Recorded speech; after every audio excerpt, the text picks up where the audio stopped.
Hi guys, welcome to my favorite day of the week, Tuesday, because I get to spend it with you.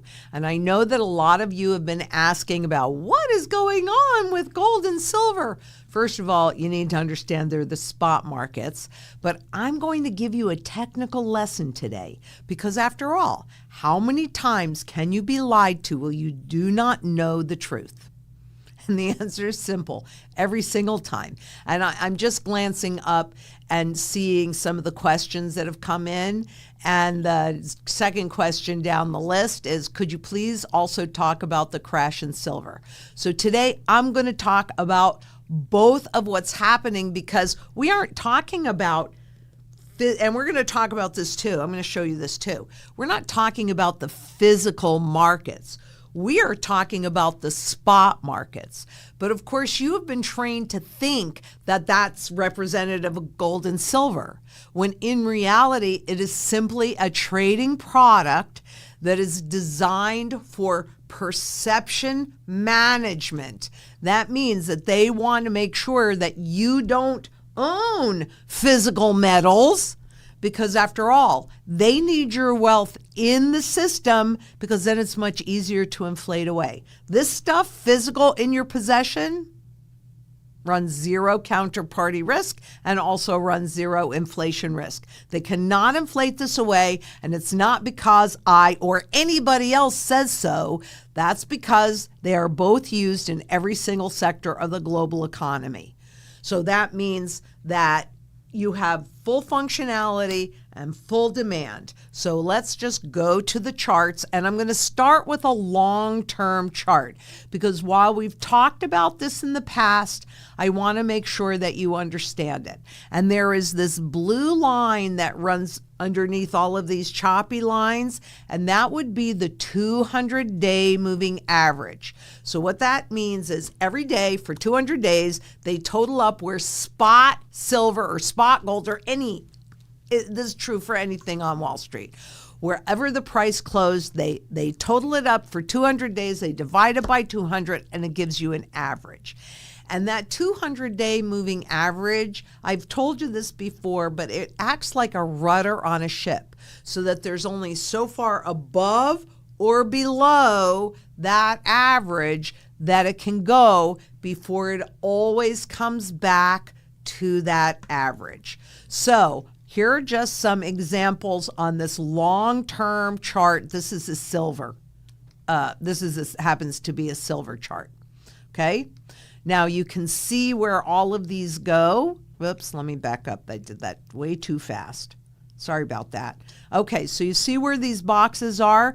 Can you see how extreme, excuse me.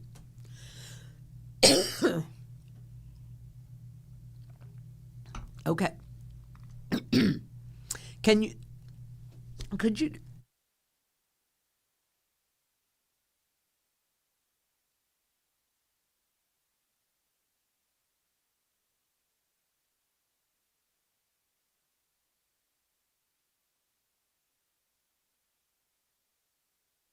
let's go.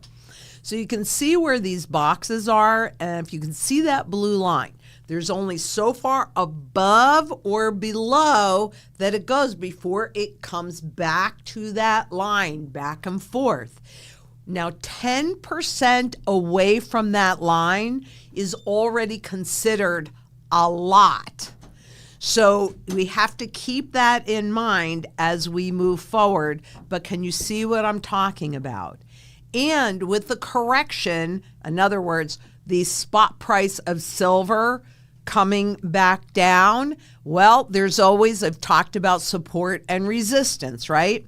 So here's how that works, right? Let's say support, and you were going to buy something, like you were going to buy spot silver when it was $36 an ounce, and you didn't do it. And then it shot all the way up past 50.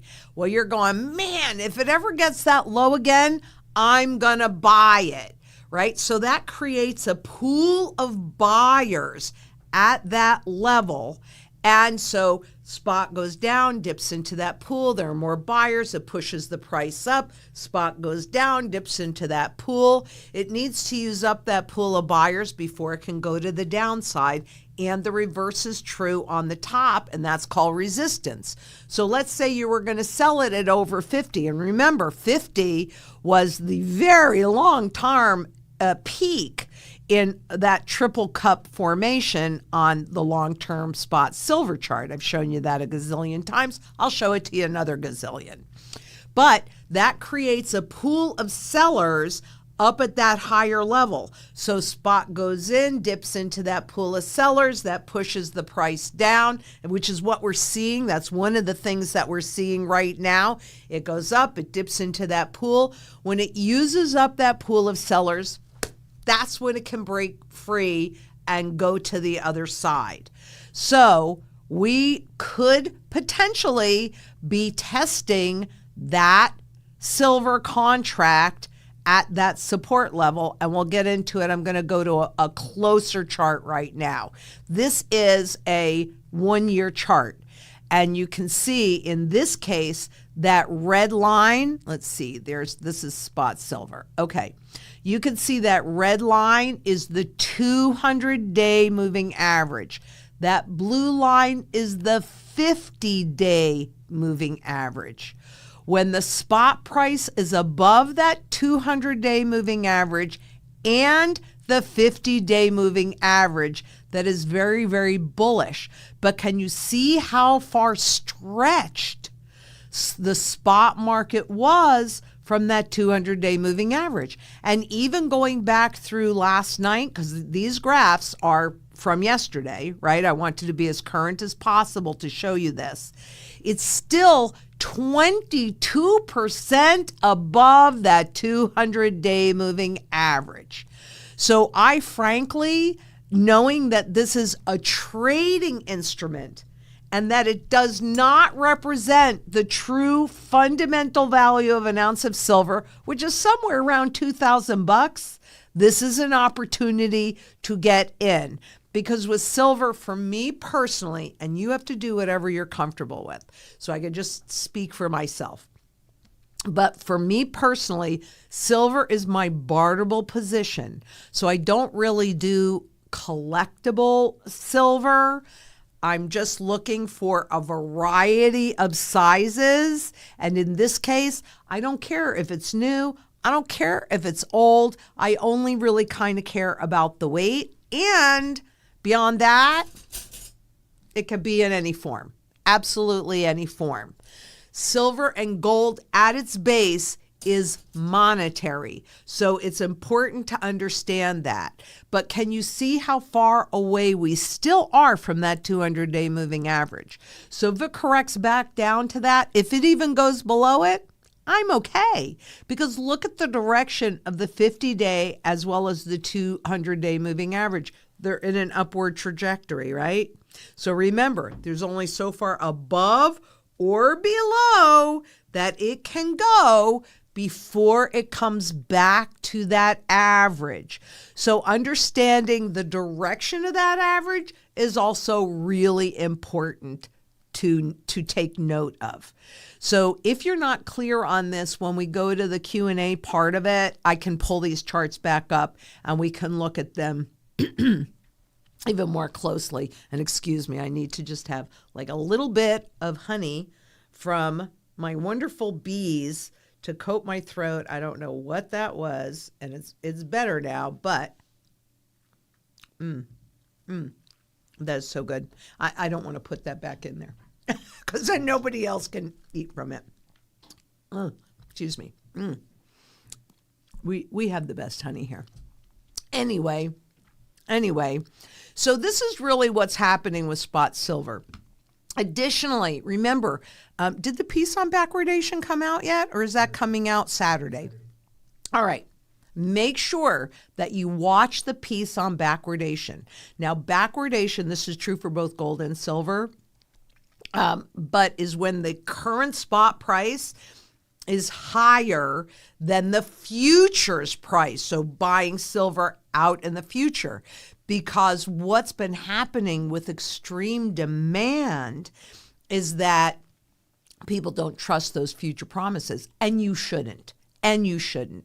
We've had some entities, some large entities that usually, contracts for silver are like 5,000 ounces. They have different size contracts and they're making them smaller and smaller so you guys can participate.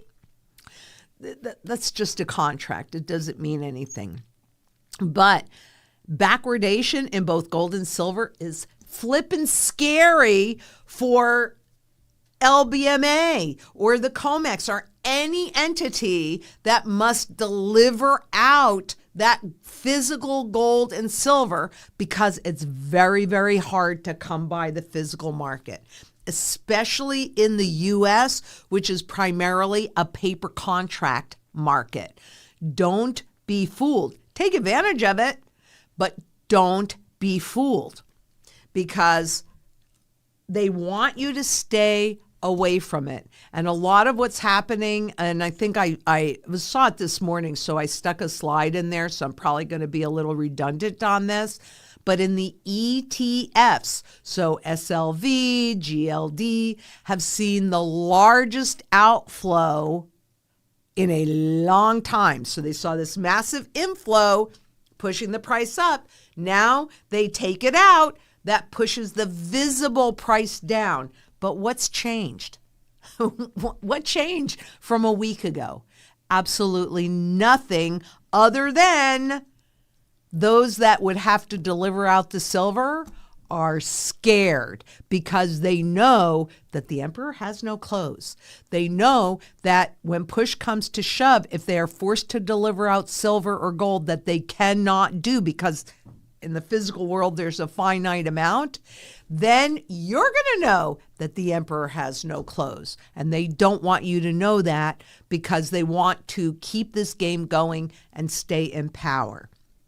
And so you'll see something kind of similar with gold, but remember that spot silver had a much more stretched run. So as you can see, when you're looking at this chart, it is still, the spot silver market is still 22% away from that 200-day moving average. So if 10% away is considered a lot, then 22% would be extreme. It doesn't mean that it can't go back to extreme levels, right? Because we're seeing the same thing in all of the markets. Why? Maybe we're in the melt-up phase that I've been talking about, which is the last phase before the crash. I will do a piece on that so you can see it and what it looked like in different countries. That's coming up, and I will be working on it. That's going to take me a minute, so I don't have it for today because, as you well may know, I'll be traveling to do the show with Greg Manarino. We leave on Friday. And then we're going to Panama after that, and I'm super excited. You're going to meet some vaults down there and some people down there, and I'm super excited to be going. But we're going to share that with you in just a minute. So here's the spot gold chart, and it is still 17% above that 200-day moving average. But like spot silver, the price is currently above both the 200-day moving average and the 50-day moving average. Now, I want you to make sure that any questions that you have about this, you take a second to write down and put in the questions part so that we can address them, because we can look at these charts again, and we should. But can you see also in this particular chart how the spot price was suppressed because it went up, and I didn't draw this line in, but it went up and hit that resistance level. People get frustrated because they think, well, nothing's happening with spot gold or spot silver at times, right? But it could just simply be working off that overbought, not overvalued. Those are two completely different things, but that overbought position. It has to do that. But also, it really is about your perception, because a rising gold price is an indication of a falling currency and also, a looming crisis. They don't want you to understand this because they need you to stay in these markets. So it's a bit of all of the above. It is a bit of working off the overbought position, not overvalued, overbought position, and it still remains technically overbought. Let us move on to understand that when it's also we're in like this psychotic phase, right? Where one day everything is doom and gloom, and the trade talks and the debt levels and the defaults and this and that, and boom, there is a flight to safety into gold and silver. They want you to stay in the paper contracts. They want you to stay in ETFs. They don't want you to hold it physically. And make absolutely no mistake about it. If you own an ETF, you do not actually own physical gold and silver. All you own are shares in a trust that are designed to mimic or imitate the movement in the spot market, which does not represent the true fundamental value, 40,000 here about, and about 2,000 here. We're not even marginally near those. So you use any of these pullbacks, because let's face it, nothing goes straight up. Nothing goes straight down. You always have to get bouncing along the way. And much as I know that for you watching and not really being a technician, that you like it when everything just keeps going up, and then you get nervous when there's a pullback. You need to understand, the more of this, that is being blocked. The more of this that they do, the less value that all of that money that they've already created out there has. That's the real trend. Not stocks, cryptos, bonds, even gold, spot gold or silver going up. That's window dressing. The real trend is how they are devaluing the dollar. And as I've been telling you, woohoo, the devaluation trade is awesome. But what do we see? We see stocks hitting new highs ahead of the Fed rate decision. In other words, markets, corporations want the Fed, and certainly President Trump wants the Fed to lower the interest rates, which is really a cost on borrowing, a cost on this stuff, how much this stuff is worth. The reality is the lower the interest rates are, the less that value that has. Why? Because they want you to borrow and spend more. They want corporations to borrow and spend more. Why? Because that pushes more garbage fiat into the system, which then pushes the price of assets up. It also pushes the rest of the cost of living up as well. Then that makes the GDP look better, even as families are struggling to feed their families. But the GDP looks just great. Yeah, well, how much of those GDP numbers, especially since they came out, and don't hold me to this, I'll do a piece on it, with the new world numbers, and I think the U.S., they anticipate that going up by 3% next year. But gosh, inflation numbers just came in at 3%, and we know those are false anyway, because there's really no good data gathering. Additionally, they don't want you to realize it because, they brought some BLS people back in to create that inflation number so they could determine that they would give Social Security recipients a 2.8% increase next year. Does that cover the costs of living that are going up? Of course it does not. And that, my friends, is by design. And that, my friends, is why you've got to have physical gold and silver in your possession for your protection.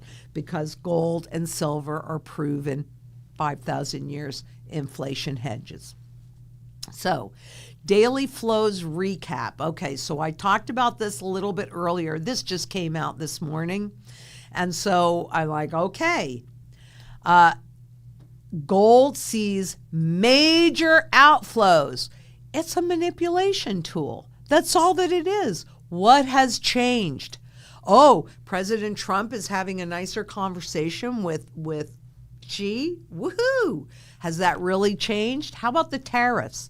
Okay, so maybe they won't be as bad, but guess what? They're already in place and they're not necessary. And that is an additional tax that you and I will pay for. Corporations, what a great earnings seasons. Of course, they keep lowering their earnings expectations so that they can beat that guidance and have a reason to push the stocks up. And then you think, oh my gosh, everything must be okay. Look at the stock market making new highs. No, this is what happens in the melt up phase. Everything is ignored because there's just so much more of this in the system. And when they do that, that money has to go someplace, period. It just doesn't go into a vacuum. And once they create it, it's in the system and then it's sloshing around. And it can go from this asset to this asset to this asset to that asset, driving up the visible prices of everything. But again, it doesn't matter. Look I've got this $10 trillion Zimbabwe note and I can buy nothing with it. Because the reality is that any fiat money, its true fundamental value is zero. It is used in one place. These have never gone to zero. Why?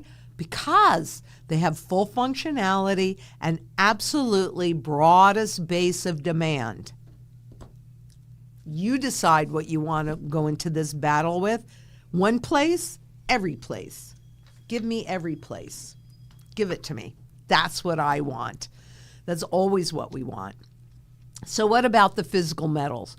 Well, the easiest place for me to show you that is through the PCGS 3000. These prices might be a little bit late, but it still gives you a really clear indication. This is the quality level that typically, and the date range that we typically use to build our sound money strategies. You can see pretty clearly, and I've shown you these charts before, you can see pretty clearly that cup formation, but we haven't broken out from the 2008 highs. However, we are still significantly below the 1989 lows. And that was when Wall Street participated. And I think it should be pretty obvious to everybody that Wall Street's starting to participate in the gold and silver markets again in a rather large way. And, you know, they've always got to find whatever that next hot thing is to push. This lies in the future. You want to participate? You better be holding it. Because the reality is if you don't hold it, you don't own it. And you know they want to digitize it, which I will never voluntarily do, so that ultimately you don't hold it and you don't own it. Don't fall for that trap. And they'll create a crisis to push you into it, just like they did in 2008. This is the way that they operate.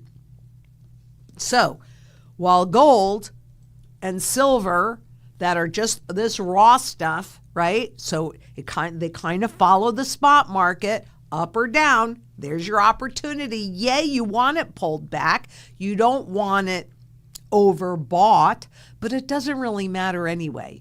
Honestly, the only reason why I ever look at the spot market is because I know you're looking at it and I want to be able to answer your questions and I want to be able to show you this on a technical level because you need to keep a clear head and not believe the lies of Wall Street. It's amazing to me that anybody still believes the lies of Wall Street, how many times we've been burned. But this next graph, which is 10 years, you can see that cup formation. and that breakout. So we've had the breakout, even though we're not at the 2008 highs, the biggest bargain in the bunch, period, end of discussion. And that's what you want to look for, right? But there's different quality levels. This is just the 1 year. And that red line is the 6-month moving average. And you can see how steadily, let's see, can you see that in the one before that? So you can see that red line, which is that moving average, and you can see where that was above the spot price, and so the prices kept going down. But that shifted, and now it remains, oops, I didn't mean to do that.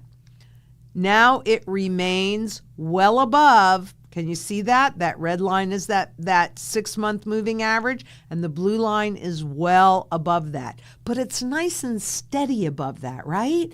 It's not spiking yet. That lies in our future. And it definitely lies in our future. I have no doubt about that. I have no doubt that we will more than test, if not surpass, those 1989 highs. Why?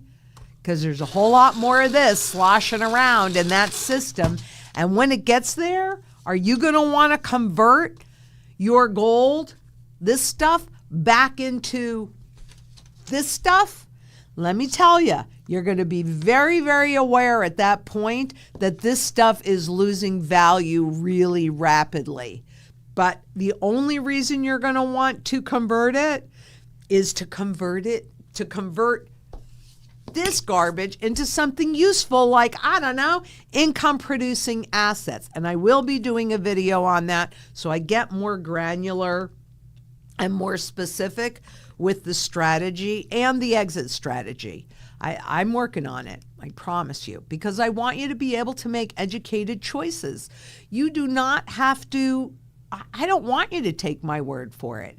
I give you all of the links. Do your own due diligence, but we're here to be of service. Every single person at Zang Enterprises is here to be of service to you and meet you where you are and help you get to where you want to go. I think it's critically important. Now, what you're looking at here is the ultra rarities.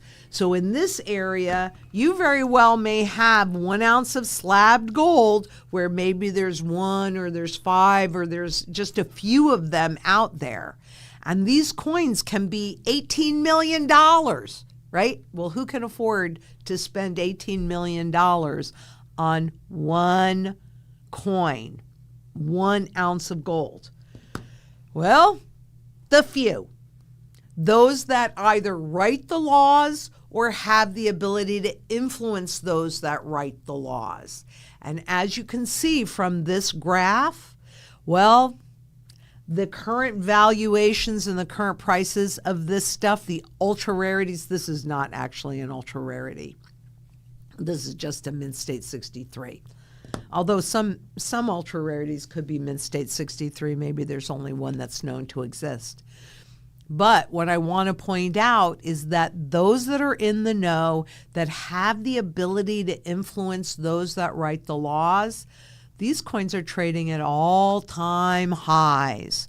You think they might know something? Have maybe, I don't know, a little insider view of what's really happening, and they're flying to safety. The other thing that I will say about this is that it is quite possible and quite probable that it gives you a special layer from potential confiscation. I can't tell you 100% that they're going to do it, but what I can tell you is that historically, here in the U.S., they've done it 3 times in the past. And it's always about war, and it's always about your patriotic duty. Is it really your patriotic duty to end up in abject poverty? I don't think that's your duty. I really don't. That's why it is so important for you to become your own sovereign self inside of local community. Because you actually can live without gold and silver as long as you have food, water, energy, security, barterability, which frankly is anything physical or any talent that you have, right? We barter our talents for, well, this stuff. Then I like to convert it into this stuff, right? To hold my purchasing power intact over time. And community is really the way to do it. So let's get a little more granular with these ultra rarities, because you can see that where we did have a breakout with the in the other area, not nearly as large a breakout in the ultra rarities. And let's see, central banks, my goodness, they're buying more gold than they ever have in history. They don't report all of it, but they're buying it, because who knows more about how they're destroying the purchasing power of the fiat money than they do? Nobody, other than the ultra wealthy.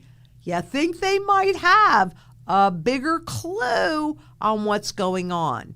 And again, when you're looking at this, you can see if that red line is that 6-month moving average, you can see when the blue line, so the current price was below it, but it was never that far below it, was it?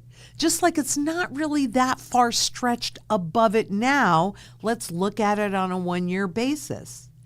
And this, as you're looking at this, is the current price of the ultra rare coins has moved further away from that 6-month moving average than in the category that we deal with, which is like this level of coin. The reason why I like this level of coin, not only is it the biggest bargain, but I do believe that it gives you an extra layer of protection, because I saw that protection firsthand with my Uncle Al, where he was sitting on at least 3,000 ounces of gold in this form, raw pre-33. And this was the kind of gold that he could use in the normal marketplace, because it was legal for him to hold however much of that he wanted. I don't think that it was an accident or even merely a coincidence that he showed me that lesson. And I was 10 years old. And I don't know why it stuck so prominently in my mind. I didn't really connect it at first until one day I was writing. And I said, if you were alive like I was in 1971, and then I realized the significance of that lesson.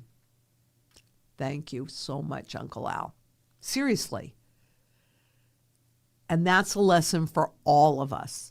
You don't have to take heed. There are people that are just absolutely determined that they want bullion. Okay, you've got to do, regardless of what anybody says, you've got to do what you're comfortable with.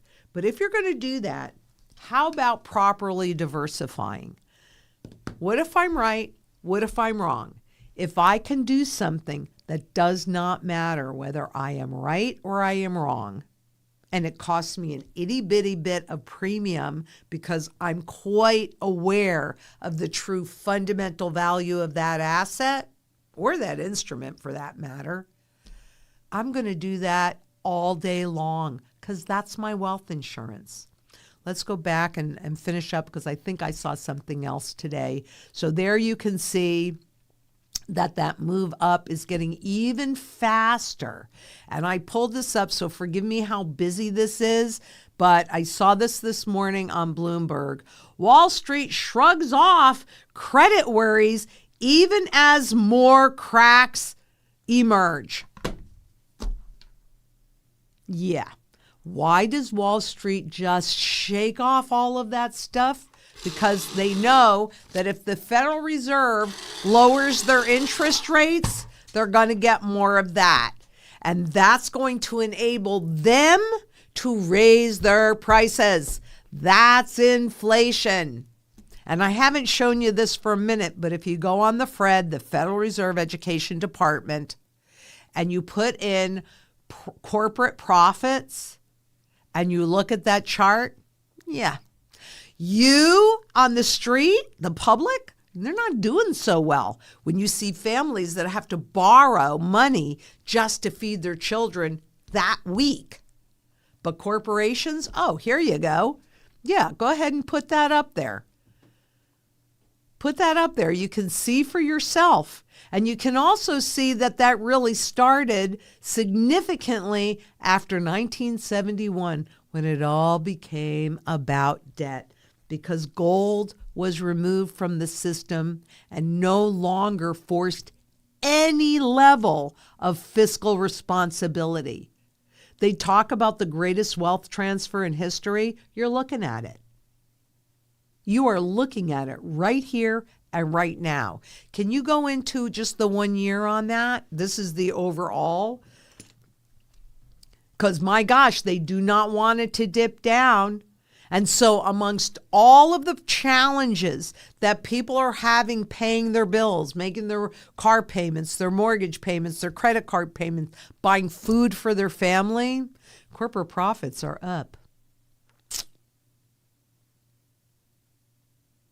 You and I, we are just the right size to fail. Corporations, no. And corporations will be ushering in that hyperinflationary event, quite simply, because they're going to be the ones to create the stable coins. And they're all going to be doing it. And that is fragmented. And that is dangerous. And so the new monetary system that unfortunately we are already entering is based on debt. So they have to hyperinflate that debt away by devaluing this stuff to zero.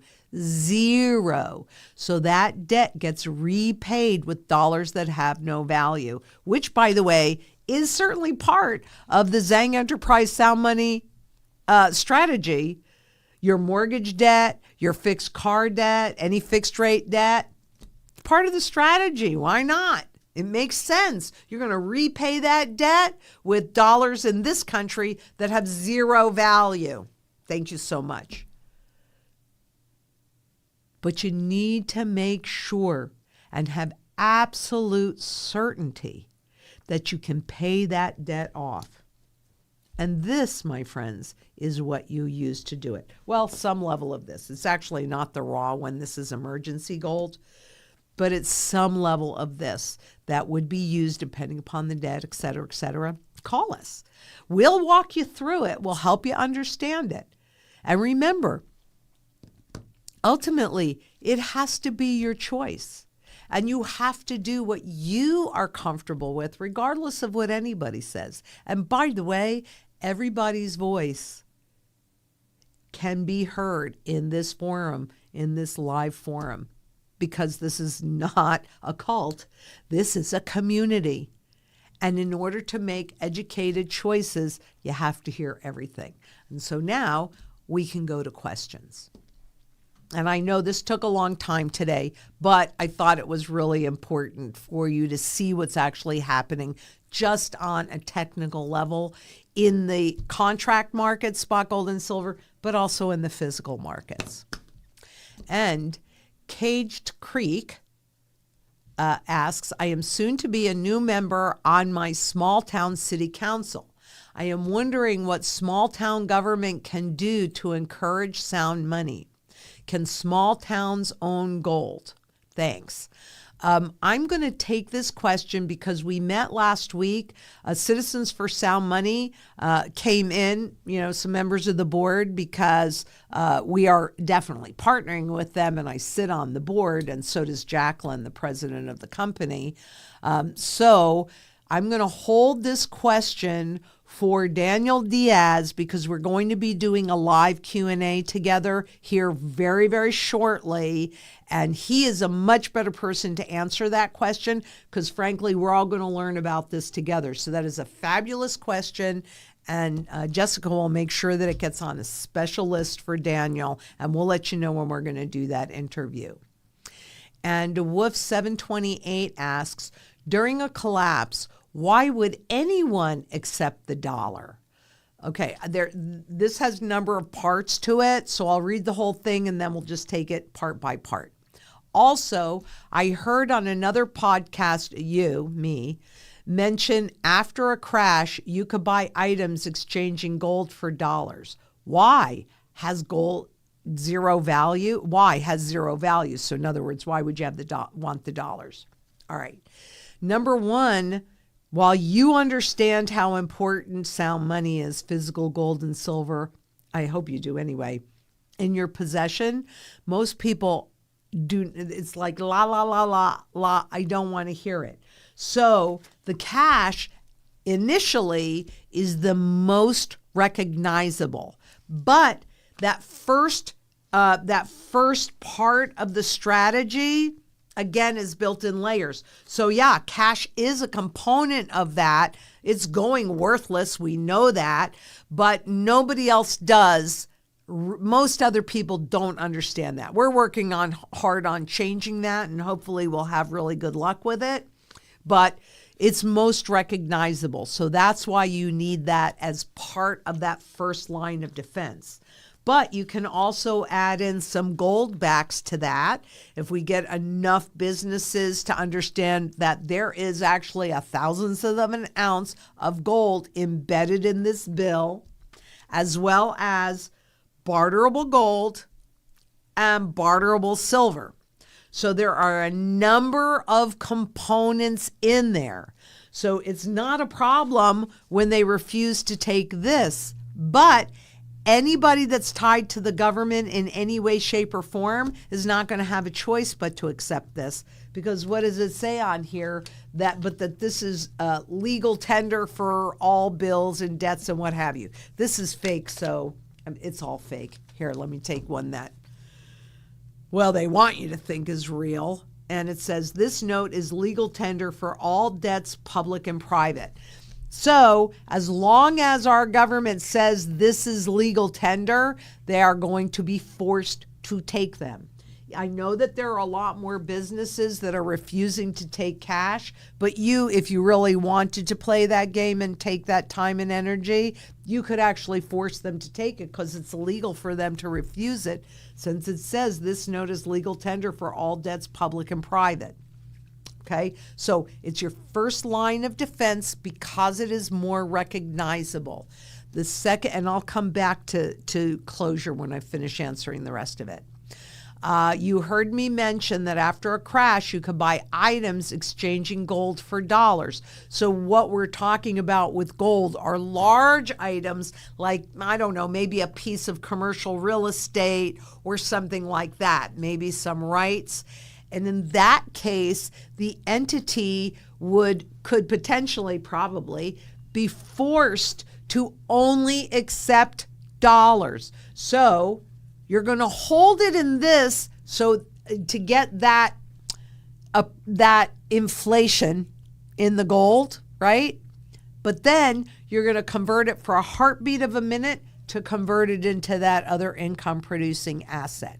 Because remember, the government's going to try and force you to remain inside of the system. So they would force you to use dollars for that transaction. That's why you would do it.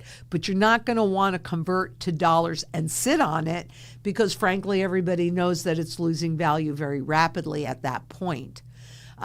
So why would you do all of that? To execute the full strategy. Right now, when one currency dies, another one is born. Gold and silver holds your purchasing power intact to get to the other side, but also gives you the ability to take advantage of the opportunities that have all along the way. And this is where I want to close that loop, is that the whole strategy is designed in a full circle moment.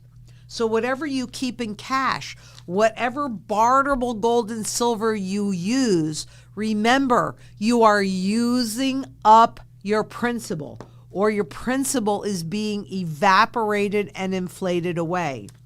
It doesn't matter, because part of the strategy is to recoup any losses, any fees, any taxes, any usages. So it doesn't matter. That's part of the strategy. And we have to have it because initially it's the most recognizable. There will be entities that will not have any other choice but to accept the fiat money for those purchases of those larger things. So convert and spend, right? Just like paying off your mortgage. When we get that first overnight reset, that's when we're going to take however much we need to. Maybe it's 10 ounces now. By the time we go in, and maybe it'll be a quarter of an ounce or less. I mean, who knows? We'll find out. But you're going to convert it and pay off that mortgage. You're not going to sit in those dollars and watch them evaporate. So does that make sense? And if it doesn't, Wolf, would you please let me know, and I'll try and explain it again in a different way. And understand, you should never feel bad if you don't understand my explanation, because I've been doing this on some level like my whole life. It's why I like when new people come in, because I don't necessarily see it from most people's perspective of it, but new eyes helps me see what I need to explain. So that's my job. My goal is to translate this financial noise into understandable language so that you, the individual, can make educated choices that actually put your best interest first. That's why I don't want you to take my word for anything. I want you to understand it, because this sets you up properly for the rest of your life, frankly. I mean, I'm very grateful that I was a stockbroker and a banker, because I wouldn't understand the language either if I hadn't been doing it for so long. And Mint Ted Precious Metal 7735, I like you, Lynette. Thank you. But shilling your numismatic coins is not a good look. They're totally illiquid, and people will be left holding the bag. Bullion is the best, more bang for your buck. I appreciate that. And guess what? You get to have your own opinion. But quite honestly, I have been studying this on some level my entire life. And you can look behind me and you can see, and it's come up in the conversations before, that I have been in the hard asset, the tangible asset market, again, my whole life. And I know how that moves, thanks to my Uncle Al, because he showed me how things go from undervaluation to fair valuation to overvaluation, et cetera, on a constant loop. But here's the real reason. I mean, if he didn't do what he did, and he'd go into wealthy people's houses, and hey, remember, you couldn't hold more than 5 ounces of gold. So he would buy these kinds of things from people, and then they might say to him, you know, I have these gold coins and I can't really do anything with them. I mean, he probably picked these up for, I don't know. I mean, back then it was 35, 38, 42, 22 an ounce, something like that, right? But he got to hold these when you couldn't hold more than 5 ounces of gold. Now, you could probably say to me, well, I just won't turn it in. Okay. But that means that you'd also then have to use it in the black market.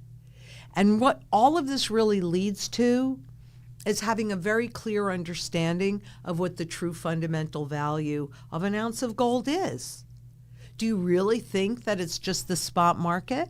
And do you really think, I mean, they were talking, first of all, Fort Knox has not been audited since I think 1952 or somewhere in there. We haven't added even presumably 1/16 of an ounce of gold to our gold hoard since that time. And then with all the talk of auditing Fort Knox, it got remarkably quiet. At the same time that you see China and Russia and India and many other countries buying gold hand over fist. So when all of this stuff collapses, do you really think that the government won't come for your gold? They've done it 3 times before. Maybe they won't. Or maybe they will. Because the argument that people like to use for that is that gold is not in the monetary system anymore. So why would they do that?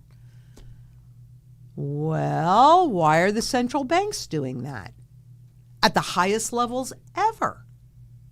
And we don't even know how much they're really accumulating.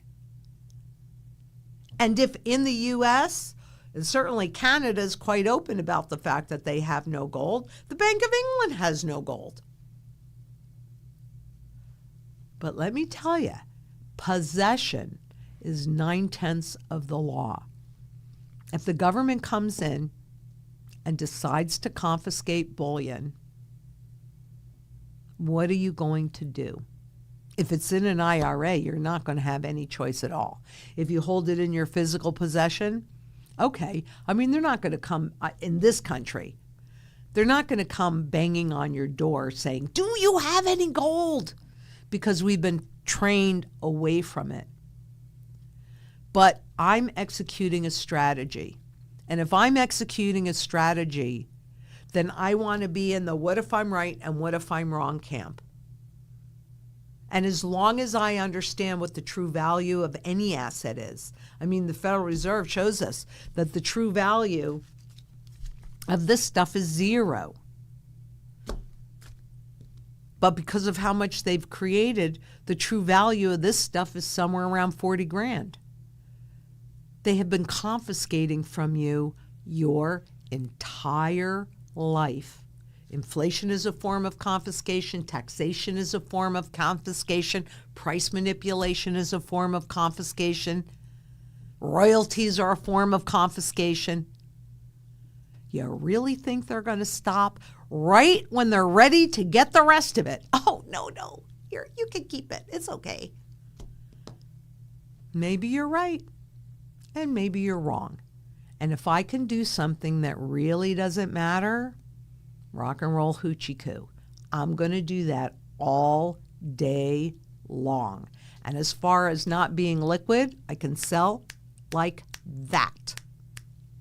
So it's highly liquid because at the end of the day, it's still gold. And let's say it loses all of its premium and you paid $6,000 for this coin. And even without that premium, the fundamental value of an ounce of gold is $40,000. Booty hooty Rudy Manooty. I'm good with that. That is, I have homeowners insurance, I have fire insurance, I have automobile insurance, I have health insurance. This, my friends, is my wealth insurance. And so even if you are indeed in the bullion camp, you got to do what you're comfortable doing, regardless of what anybody says. How about being diversified inside of that camp? Because if all you hold is bullion and they do an overt confiscation, what do you got? How can you execute that strategy to grow your wealth so that you are better off on the other side of this mess? But if you're sitting with the collectibles,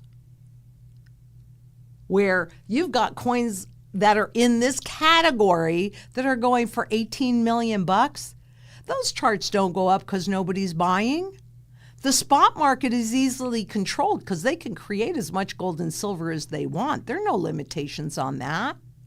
But in the real world, anything physical, they're a finite amount. So I appreciate it, and I'm glad that you brought that up because people need to really think about it, and they need to think about what they're comfortable with. One thing I know for sure is that I have been born and groomed for this moment in time. And the only guarantee that I can really ever give you is that I will show up and I will do the work.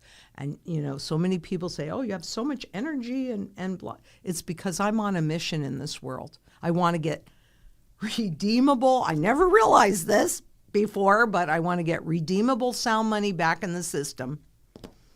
And I want to make sure that people get to hold it.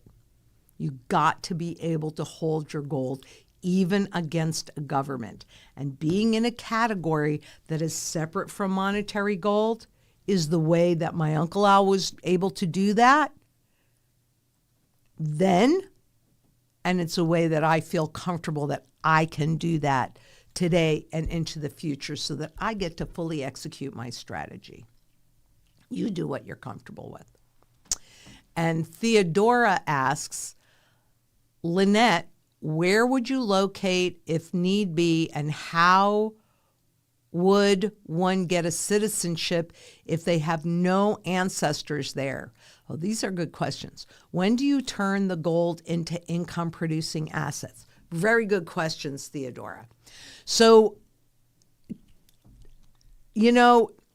prior to going to the Nomad Capitalist, I've got my plan A, which is here on this property in Central Phoenix. It is a full urban farm, so I can create a lot of what I need. That whole mantra, I didn't just sit there and go, what should my mantra be? It actually happened after 2008 when I knew the system died. And so the mantra was developed as I said, okay, where do I feel the most vulnerable?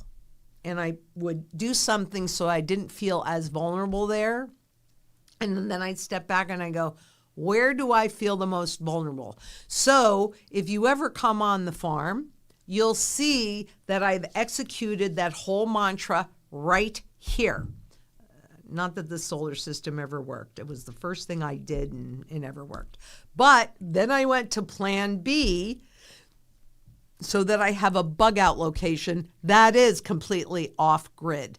And I am executing that mantra at the bug out as well. But lately, to be honest with you, and I really never thought I would say this, and those that have been listening to me for a long time know that I never said this before. I no longer feel comfortable with my plan, with only having my plan A and my plan B. So now we're looking at plan C. And maybe, Jessica, you can ask Natalie to see if we can get Nomad Capitalist back on, and maybe even doing a live so that you can ask these questions to an expert, because I don't consider myself an expert in this area, but I am absolutely learning. And one of the things that we're looking at, because we are a global company, even though we can't sell around the world, I'm certainly doing an awful lot of traveling. And there are definitely ways to do it without having an ancestor. And that's what the Nomad Capitalists actually specialize in. But an example would be, I'm going to be going to Panama. And to be honest with you, I haven't made any decisions about anything. I'm just starting to explore. But you can, in a number of countries, you can buy in and earn citizenship. Sometimes it takes 6 months in some places, like, don't hold me to this, but I'm pretty sure that Cambodia is, and I could be so wrong about this, but I believe that Cambodia is about, you have to spend like $175,000 so you can buy a piece of property and make a business investment and do some other things for that. And then you are fast-tracked to get citizenship. But I'm afraid to say too much because I feel like at this juncture, I just know enough to be dangerous because I don't know as much as I need to know to really be able to educate you. So if we can kind of put a pin in that for a minute, and let me get an expert in that can actually answer your question. I know that I've done some interviews with Jesse Day, and he was in Canada and he's moved to Serbia and he loves Serbia. And that was also an easy process where there's just a certain amount of money that you have to invest. Okay, you can buy a property, you can create a business for a small amount of money. There's some places in Africa where, gosh, I was just talking to Francis Hunt the other day, and hopefully I'll get to see him when we're in Panama. We'll do something live together. And maybe that can you put that down and let me kind of talk to him a little bit more about that as well, because I think he knows more about that than I do, to be really honest with you. I don't want to give you any misinformation.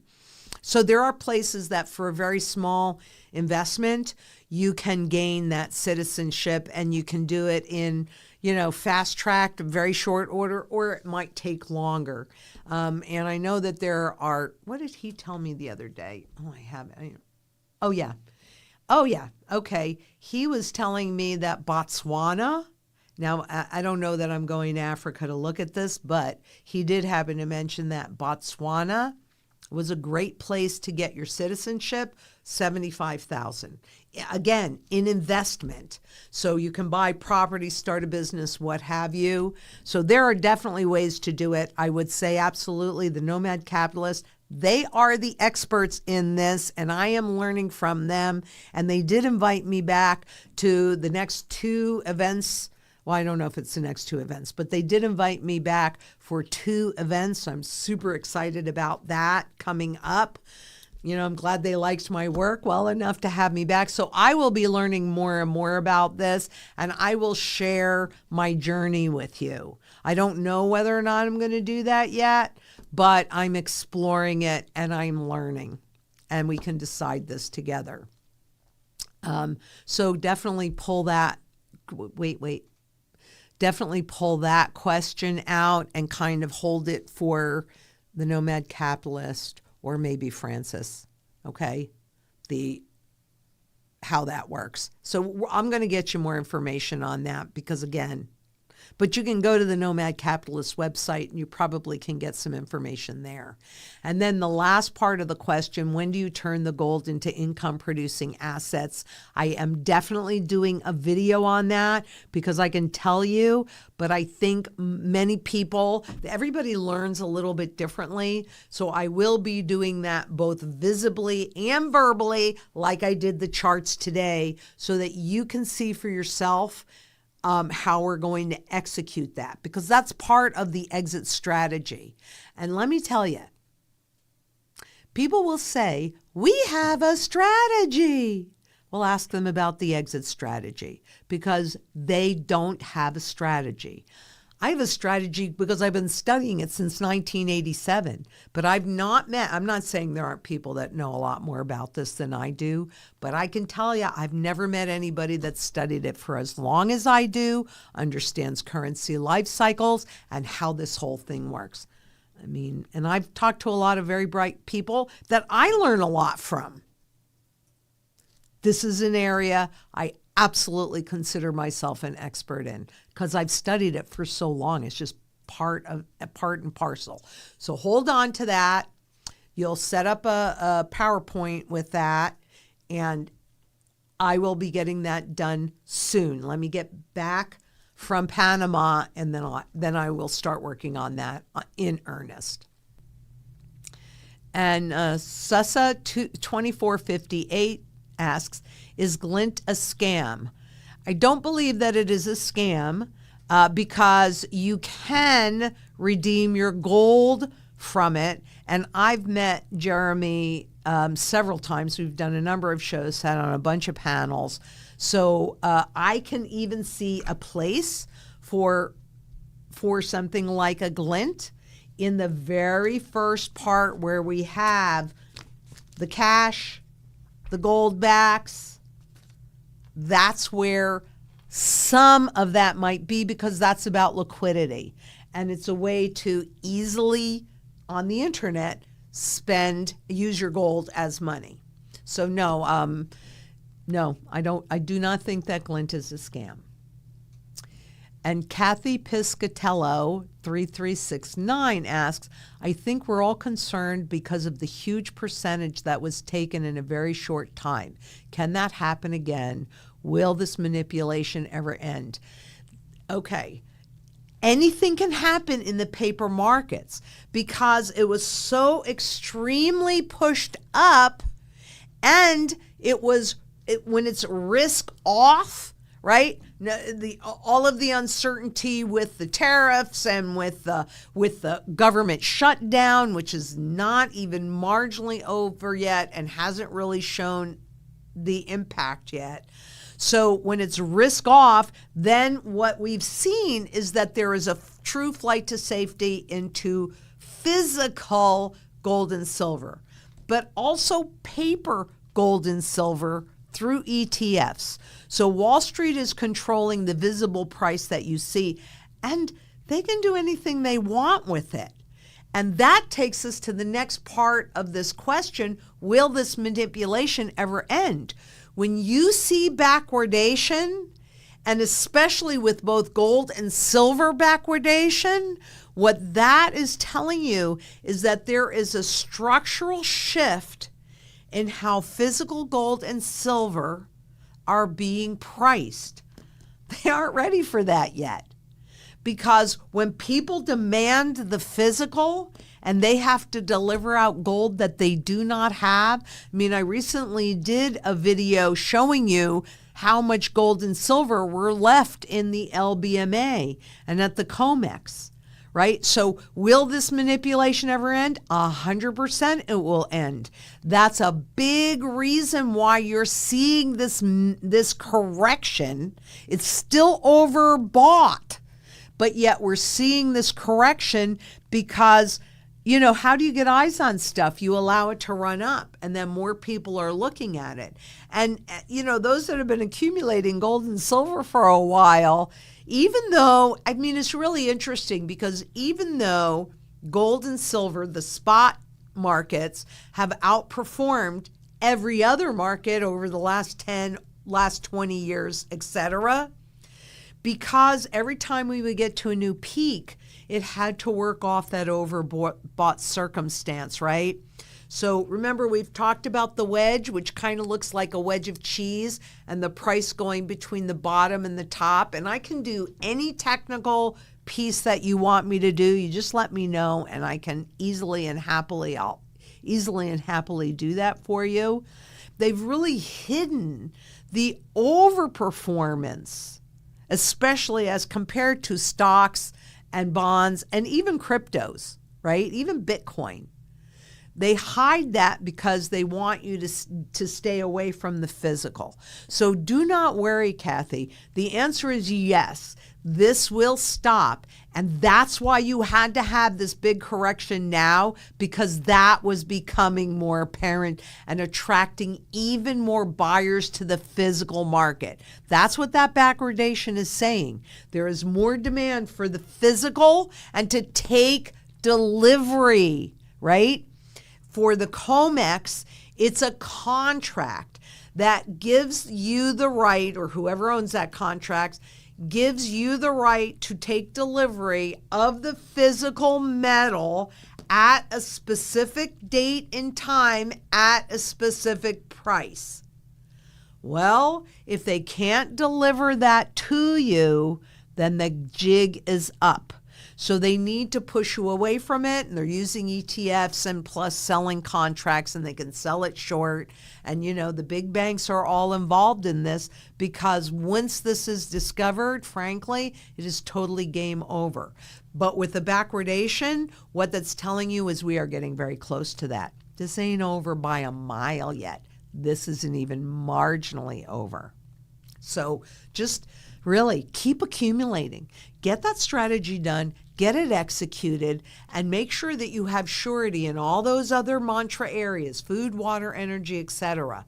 This is the point of local community, because I've been working on this for a long time, and I'm more ready than anybody I know, and yet I don't really feel fully ready, right? I mean, I want more time to get even more of the strategy executed, especially if I need a plan C, right?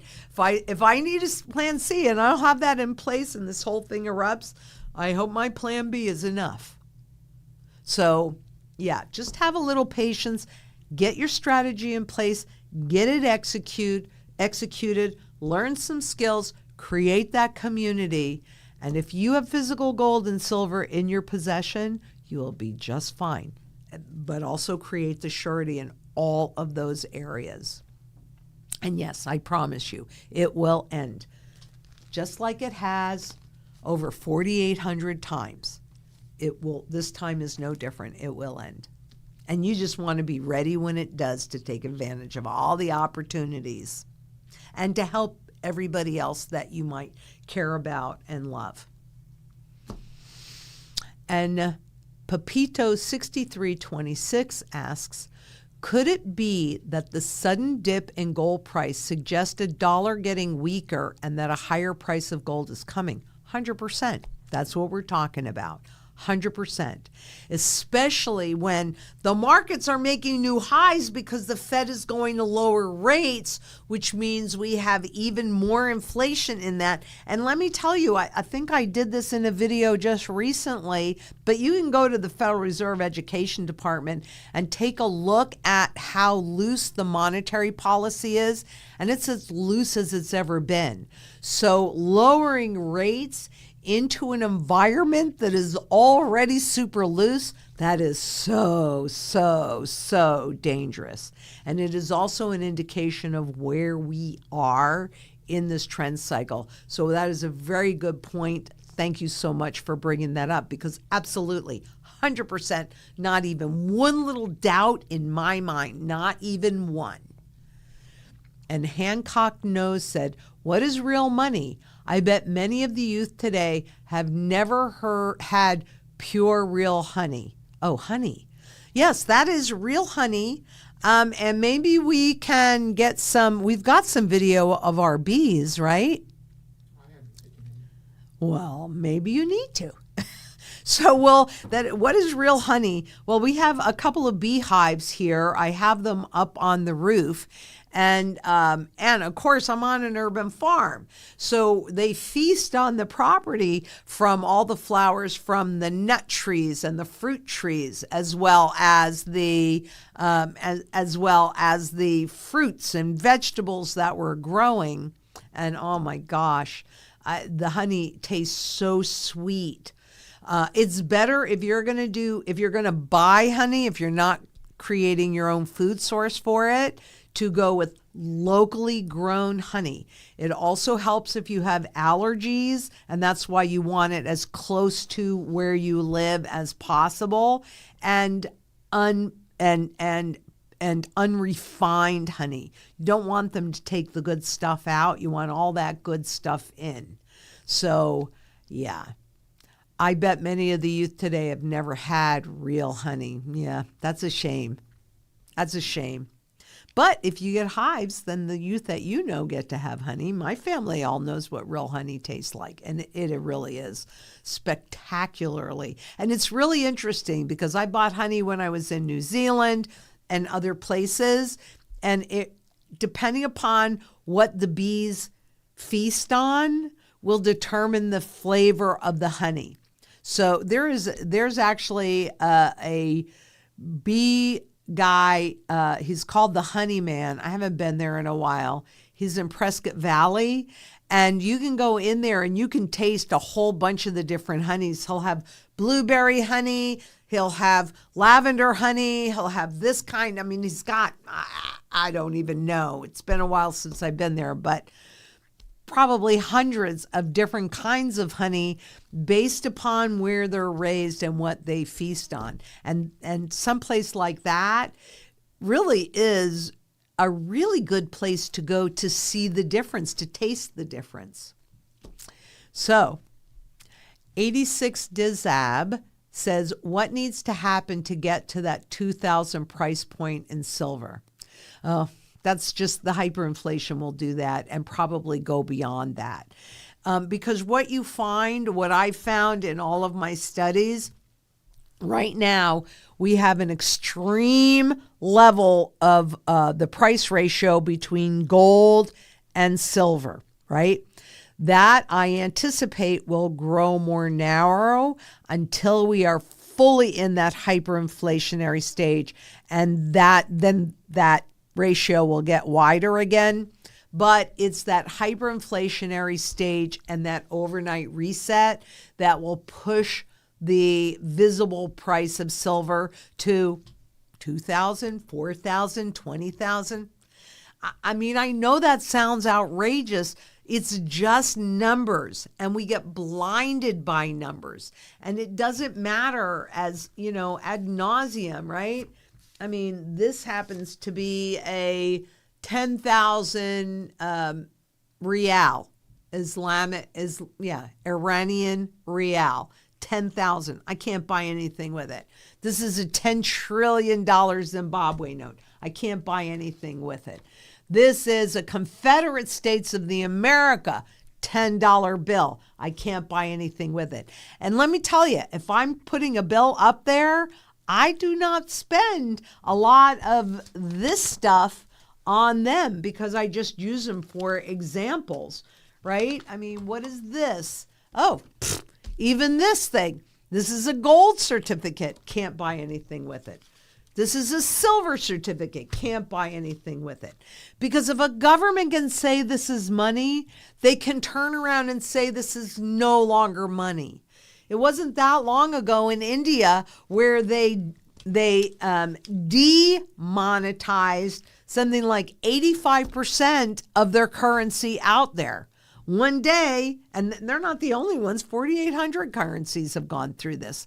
One day, with very short notice to turn in your old money, they said, burp, you have 20 days or 10 days, I don't remember how long it was, but it was not very long, to turn in that and convert it into the new money, where it has absolutely zero value. Governments can't do that with gold and silver because it's got the broadest base of demand. Duh, they can do it with whatever this stuff is because it's used in one place. Can't do it with this because it's used every place. And Kathy Piscatello, 3369, it's difficult to read the charts, which I'm learning how to do when we know there is something going on. That big dump 3 a.m. last Friday. You know, if you're working with one of our strategy specialists, quite honestly, they have access to everything that I do. And if you have questions about it, you know, it's kind of easier to do a video call with them and let them pull it up. And, you know, if they need me, they always pull me in. But I go over this stuff with them a lot of times in the Monday meetings. So if you have a question and you want to really, because I know that it's hard to look here, I can't really zoom in and do this and that. But if you're talking to one of our strategy specialists on a one-to-one basis and you're in front of your computer and they're in front of theirs, then they can help you see that better. And maybe if you guys want me to do this, because I didn't show you the wedge formation or the cup formation and all of those things, if you would like me to put together a PowerPoint for the strategy specialists with all of those different formations and what they look like so you can call and talk to them directly and they can walk you through it, I'm happy to do that. Let Josh know and then we'll make that happen for you. And that's something that I could probably make happen before I go to Florida. Could probably make that happen. I know you're looking at me like I'm crazy. Hey, look, we got a lot of stuff prepped today, so you know, I think I can do that. So let Josh know. I will happily do it if you want to call the strategy specialists, and we'll make it happen. And Deborah Hillia, 1125 asks, thank you, Lynette. Well, thank you for being here, frankly, because I know the most valuable thing you have is your time, and here you are. You have a way of explaining what is going on that no one else is able to articulate. Thank you. Oh, thank you for that. I have been working on this for such a long time, and I'm constantly trying to figure out how to explain this better, because I really can't stand it when anybody lies to you. I cannot stand it. That is my biggest thing. That's why my favorite question, how many times can you be lied to and you do not know the truth? Every single time. That is not okay with me. We are so taken advantage of. That is not okay with me. So thank you, Deborah, because it makes me feel like, you know, maybe I'm doing okay. Maybe I'm doing okay. I'm still going to try to do better. That is constant. That is with every single piece that I do. I'm trying to do it better. And fortunately these days, I'm also surrounded by such amazing talent that they too are helping me do it better. This isn't a one-person show. This is everybody together. Because then when you call us and you're talking to a strategy specialist, they're going to explain the same thing, maybe a little differently. And also with Josh and Mimi's editing, they're trying to put it together in a way that makes really good sense. So I appreciate that a lot, and I will pass that along because I really do think that it is a joint effort. I mean, I'm so grateful to have this talent around me, honestly. It's hard to find, but we keep looking, and then we just keep upgrading the talent around. So thank you for noticing. And Chris Willis 7359 asks, is there a point where this normal chart becomes irrelevant? We'll find that out together, and I'll let you know. But, the funny thing about technicals, when we go into hyperinflation, but we're in the melt-up phase. Would you put down that I need to do a piece on what that melt-up phase really looks like? Because I got lots of examples of it, and I talk about it all the time. The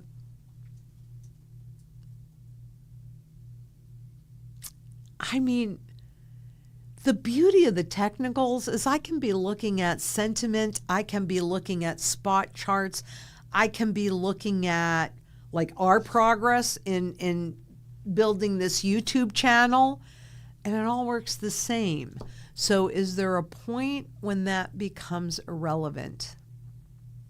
Let me answer that after I do the melt up, because that if it becomes irrelevant, that's when it would become irrelevant.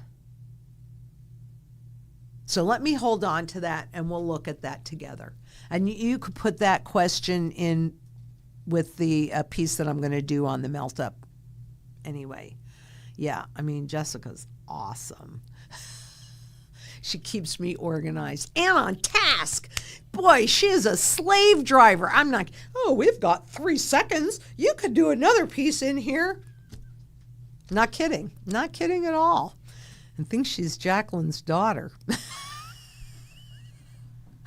She's not, but boy, does she remind me of her. But that's good. These are the kind of people that you need around, It's how you take, everybody's got a different talent and a different strength. And then when you put them all together, it is so much more supportive. So yeah, I appreciate you. I just want you to know that. I really do. And I'm very glad that you're here. You've made my life a lot better. Thank you.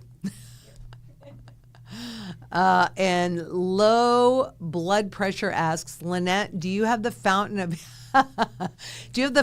youth at the bug out? I'm going to be honest with you. You guys are my fountain of youth. I have a very powerful reason to get up every morning to make a positive difference for everyone, right? I always heard it as making a positive difference for a lot of people. Now I'm trying to do it for everyone. And so I always feel like I'm right at the beginning of something. And I think that a lot of that and showing up here, you guys have no idea how much energy I have by the time we finish these long sessions. And yet, does it deplete me? Oh, no, no, no, no. It fills me up. And the bug out, I love to go up there every other weekend because it's really where I do recharge. But I traveled so much last year and different things happened, and I wasn't able to go up there as much as I like to go up there. It's you guys, and it's my purpose. That's what keeps me young. Plus, like anybody that first goes on camera knows, the first time you see what you look like on camera, what do you say? Oh, no, no, no, no, no, no. And then the changes start to happen and you start to take better care of yourself. No lying. I spent a lot of time on this. if I weren't on camera, I wouldn't do it. I'm kind of glad that it forced me to do it because I think I do look pretty good for 71 years old. But I have a lot of energy because I know that I'm making a positive impact. And that's you guys. That's you. You are what keeps me young. Absolutely, 100%. And Kathy Piscatello 3369 asks, why did that happen with the ETFs? Well, because it's just a paper contract, and they, look, if gold and silver continued in backwardation, that is a big problem, because certainly there would be contracts that people would demand delivery of that they couldn't deliver, and then the jig is up. So Wall Street uses those ETFs. You don't own gold and silver when you own an ETF. So what? Your stockbroker gives you a call and says, oh, I think we need to liquidate these right now. And so you liquidate, but these aren't about the individuals. These are about institutions that are holding it so that they can manipulate and control the markets. That's what that's about. That and the fact that they sell off holdings on a daily basis to pay their fees. And so, yep, it does. It imitates that spot market on a day-to-day basis. But I've showed you this before, and anybody can do it. Go into stockcharts.com, and on the left-hand side, I think I even did a video where I showed you how to do it. And maybe, do you want to pull that up so we can show them again? But you can also search and see what's happening in the ETF market. We can even put a link in there. If we go to my other laptop, I don't think I've closed that out yet. So we'll get that other link up. But are you going to pull up the stockcharts.com? I'm here, and so I looked for the ETF. Is there a specific one you want to look for? Yes. So if you put gold in there, so that's $GOLD.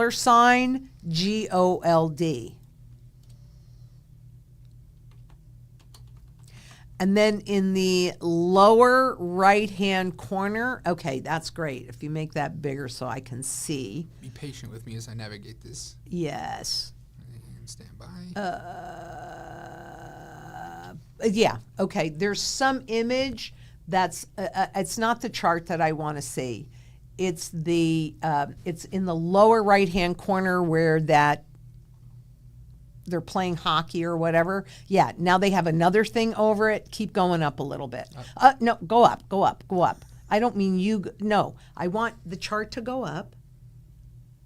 Keep going. Nope, just okay. No. I keep going. Okay, there. Stop. Now you see that. We'll figure it out. We'll figure it out. You see those gray bars on the right-hand side? Go with the there. See where it says more? Okay, click on that and see where it says. Keep going down. There's I think that's stupid. Yeah, where it says relative perf chart. Let's see. See perf. ACP. Seasonality interactive perf chart. There you go. Okay. So, and I mean, this works well for everybody that's watching because they're going to have the same problems that you had, right? So they're going to hide this. They don't want you to know it. But you see where up under the perf chart, it says gold, the $ in gold. Yep. Now put a comma in there next to the gold. And don't put a space. Did you put a space? Okay. Comma GLD. The SF or the SPDR gold shares? Yes. That's the one? Okay. Okay. So you see, now we do want the chart. It's so annoying. They have that crap in there. Okay. You can see that the red and the blue lines, so there's spot gold and then there's the GLD ETF. And you can see how that GLD is in perfect, really, pretty much almost perfect alignment with the spot market.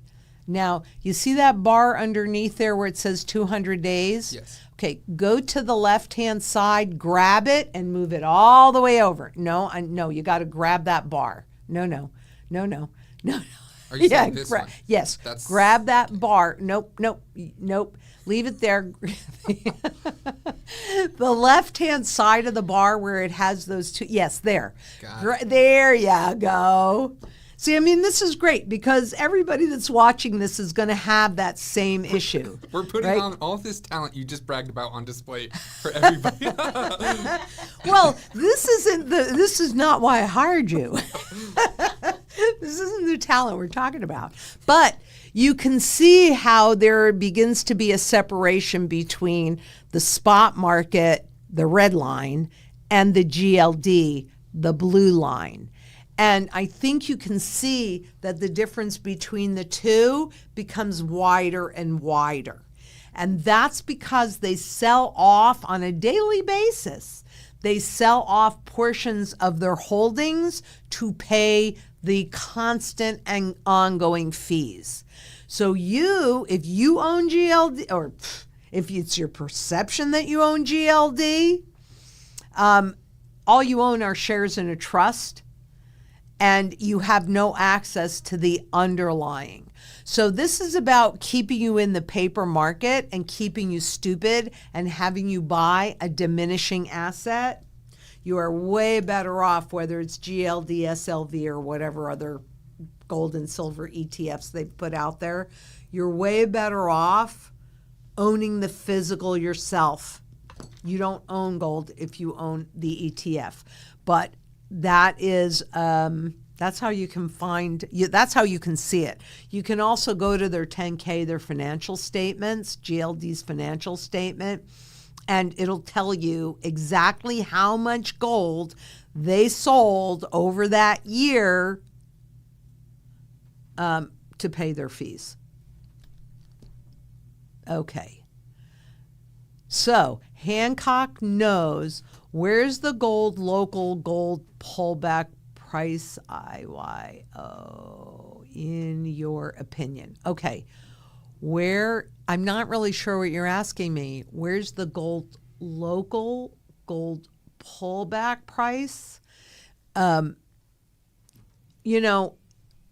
Remember, if you're looking at that 200-day moving average, and stockcharts.com, if you pull up the spot gold there, it's just $GOLD. So anybody, and it's free. You can go in and you can do it yourself. You don't need me to do this. So if you go in there, it'll tell you the 50-day moving average and the 200-day moving average. And if you leave those averages in there, especially the 200-day moving average, you'll be able to see much more closely how the spot price can go above it and below it before it comes back to it. And that's why I'd say it kind of acts like a rudder on a ski boat. And if the spot price is a water skier, 10% is a lot. So it can be 10% above, 10% below. And I'm okay with that. Plus, it's just a paper market.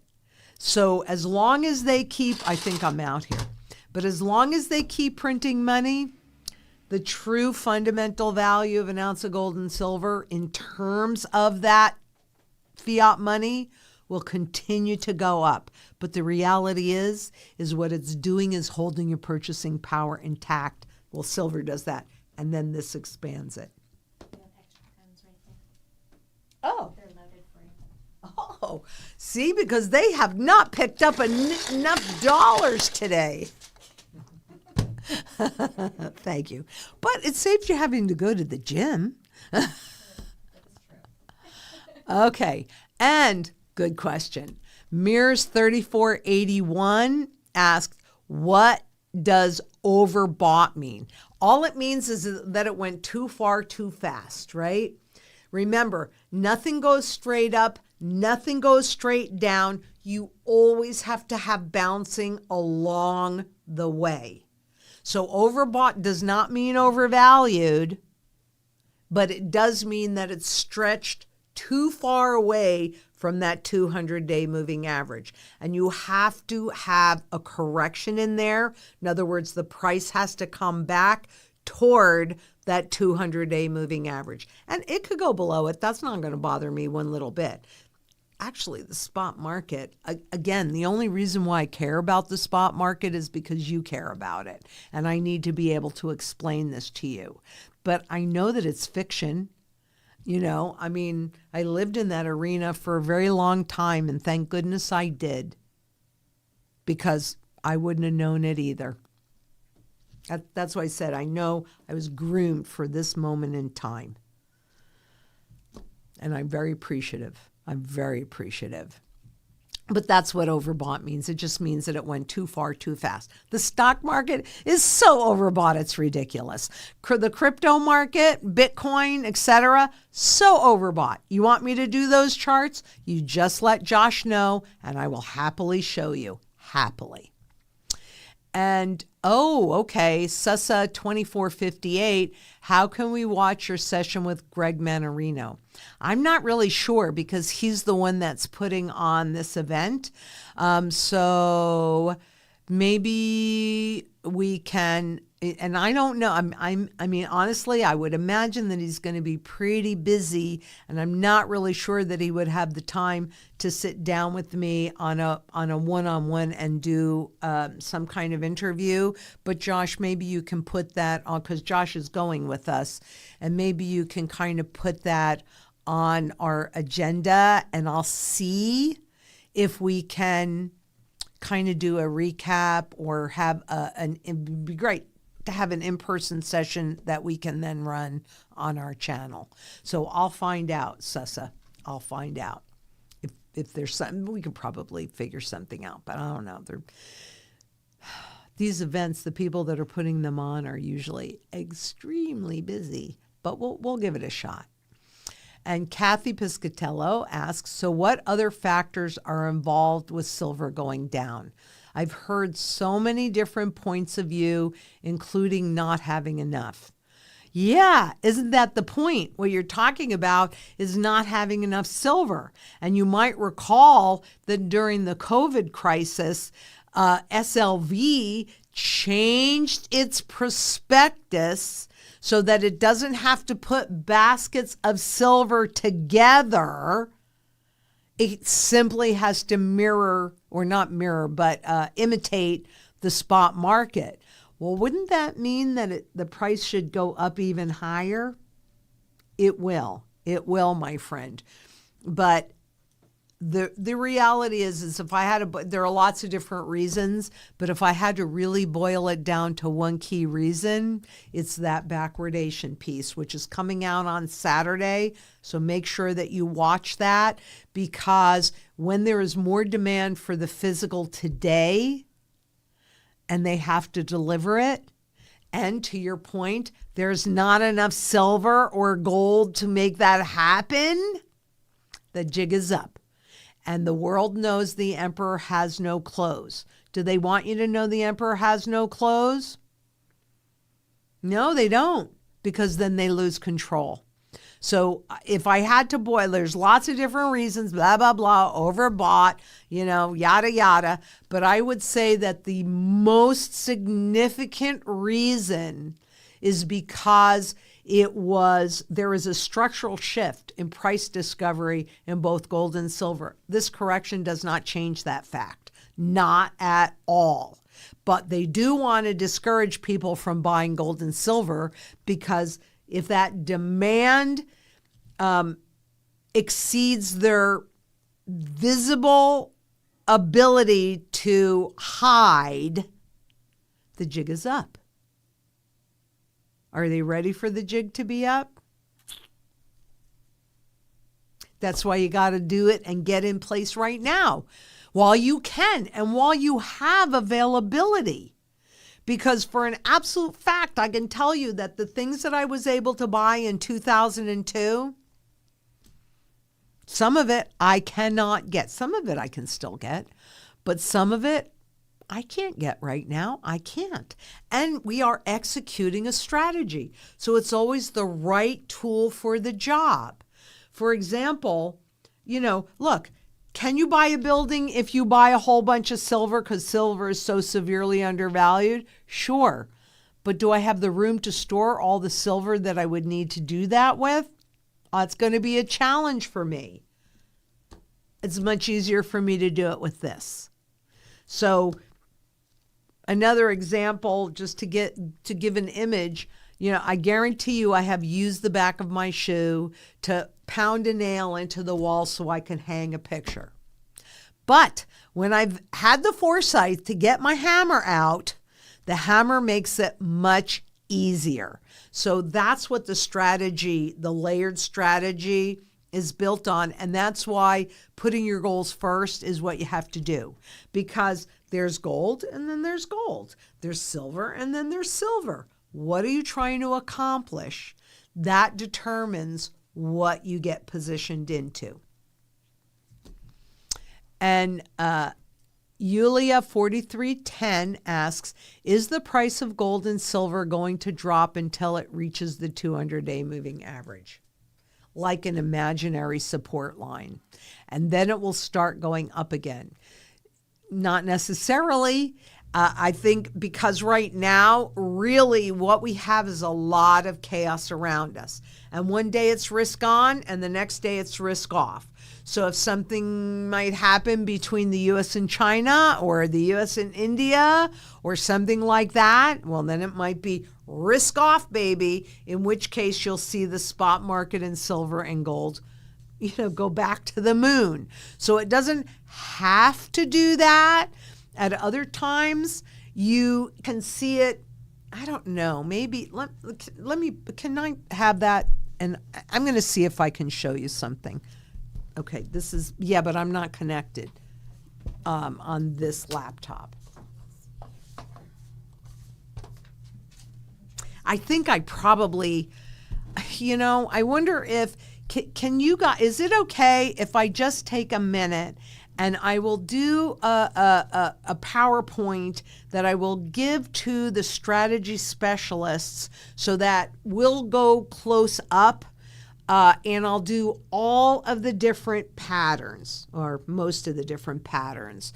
The wedge formation, the cup formation, the resistance, the support, the moving averages, and so that you can see what the different options look like. And if you could put that question on a PowerPoint for me so it freshens my memory, so I can show you how, no, it doesn't have to go to the 200-day moving average. It can stay inside of a range and create that wedge formation that looks like a wedge of a cheese, and the price goes up and down in between there and gets more and more narrow and then breaks out of that wedge, even to the top, either to the top side, which is what's been happening, or to the bottom side. And that's just taking enough time to work off that overbought position as that moving average continues to move up. I think it's better if I just do these, and if you guys want, why don't we do this? I'll put that together. I will do it here at the live, and then I will give it. I'll train all of the strategy specialists in it, and then call them. And they can get really, really granular and take all the time that you need to see these patterns, because it's all about patterns. And when patterns shift, you've heard me say this a gazillion times, that means something. You may not necessarily understand what it means, and you don't even necessarily need to know what it means, but it means something, to the good or to the bad. And it's not really rocket science. You just need to be trained in it. And I think I can do that pretty easily with the help of the strategy specialists. So I will get that done. And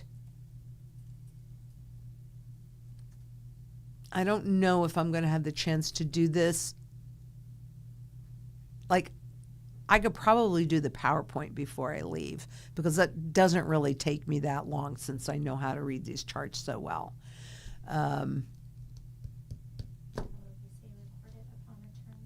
Yeah, I'll record it upon return, because that's not going to happen before I leave. Yeah, no, I'm just thinking about what's going on with me tonight.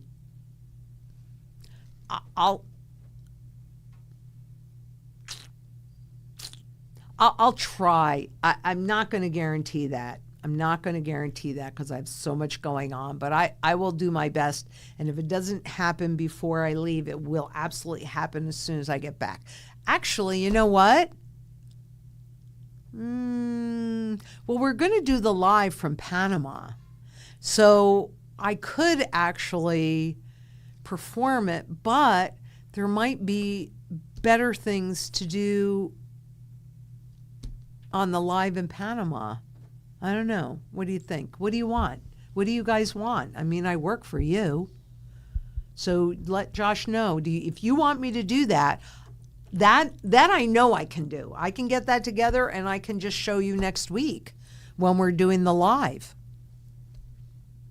Okay? If that's what you want, you let Josh know and it shall be done. Otherwise, I'll perform it when I get back, and then the strategy specialist that I can give them, and they can walk you through it on a more granular level. And Dark Age Metals says, remember, sell the tops, buy the bottoms. I am not going to train you to be a trader. That is not what any of this is about. Now, there are times when that could make sense, but not inside of a currency life cycle event, which is exactly what this is. And the reason is because I don't know when the music's going to stop. So there are some things you can do that with. Gold and silver is not one of them, not at this juncture in time. And you never want to do that with the physical markets anyway. So sorry, Dark Age Metals, I could not disagree with you more. Now, if you're just going to be in paper, that's different. It doesn't matter because you got garbage anyway. But if you're holding the real stuff, oh, no. Because what's the top? Can you tell me what that top is? Well, I can tell you it's 40 grand right now. Are we at 40 grand? Nope. And by the time we get to 40 grand, it could be 3 trillion because those are just numbers. You need to be inside of a strategy that is layered, right? So if you run into trouble and you can't make your car payment, you got some emergency gold. Yeah, then you're going to liquidate it to pay that bill to keep you out of trouble.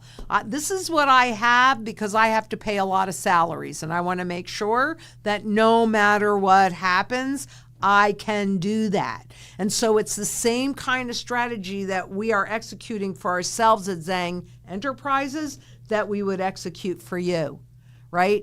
It's built in layers so that no matter where we are inside of this trend cycle and what happens to you, you can address it. Do not trade it. Do not trade it. Nope. And John C. 3886, do you recommend not owning metal ETFs then, like GLD, SLV, GDX, SILJ, etc.? That is correct. I don't own one. I cannot recommend it. It is a Wall Street construction to keep you in the system, and it gives you absolutely zero access to the underlying metals. All it's designed to do is imitate the spot market, which we all know is manipulated anyway. So that would be correct. I recommend not owning those, but rather owning the physical, because we can all say this together. If you don't hold it, you don't own it. And it really is just that simple. And 86 Disab says, what will it take for $2,000 silver? Hyperinflation. And we've already begun, as witnessed by, again, you can see this in the Federal Reserve Education Department, and you put in the M2V, monetary velocity, and you'll see a pattern shift. We've talked about it. I've shown you. So that's what it's going to take. And that and this, okay? Because that's what the hyperinflation is. And medication 4092 says, don't we want both gold and silver to go down to fill the gaps they both have below the market so they can both zoom up?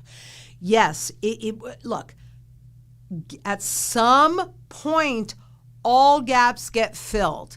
And actually, I was looking at both of the charts. That's why I do the line chart like that instead of just the straight line, because then you can see the gaps.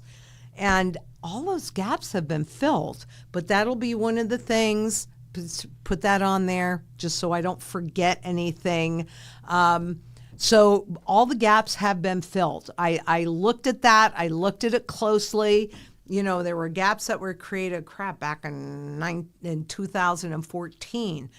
All of the gaps that I've seen have been filled, but I will show you that as well. I promise I will show you that. And how about Robert Vaughn 8021 says, how about IRAs? Should I cash out and buy gold? I personally had a SEP IRA. When we got to a certain point in the trend, because you can indeed buy monetary gold in an IRA, and you can buy physical silver in an IRA as well. I'm not as concerned about confiscation around silver as I am around gold. But everything is visible and everything is accessible. So you have to do what you're comfortable with, but the choice that I personally made was to take out what I had, the wealth that I had in my SEP IRA, and convert it into physical gold in my possession, period. The strategy will help you recoup the taxes that you pay on that, or if you even have any penalties, because again, the strategy is designed in a fully closed loop, so that whatever fees, whatever taxes, whatever losses, whatever there might be, whatever use of principal in your barterable position or your cash position, it is designed to recoup all of that. That's what's your wealth protection. So you have to do what you're comfortable with, but that is the choice that I personally made. And Becky Becht Getaway Hall, what are your thoughts on platinum and palladium? Well, they are definitely precious metals, and I don't own any palladium. I do own some platinum, but I own that in the form of jewelry because a lot of the older jewelry, which I'm not wearing any of that now, but that is typically made of platinum. It is a precious metal. It is more rare than gold. Much of that market is controlled by Russia, but it is not a monetary metal.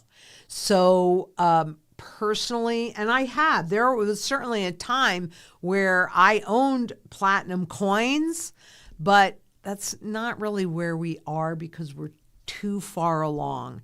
So it's not horrible to hold platinum and palladium. But those are more industrial, and to me, this is a currency life cycle issue. So therefore, my focus personally, my key focus is on the monetary metals, which are physical gold, and physical silver. And Wolf 728 says, let's get physical. Absolutely. That, I see her in front of my eyes. What was that?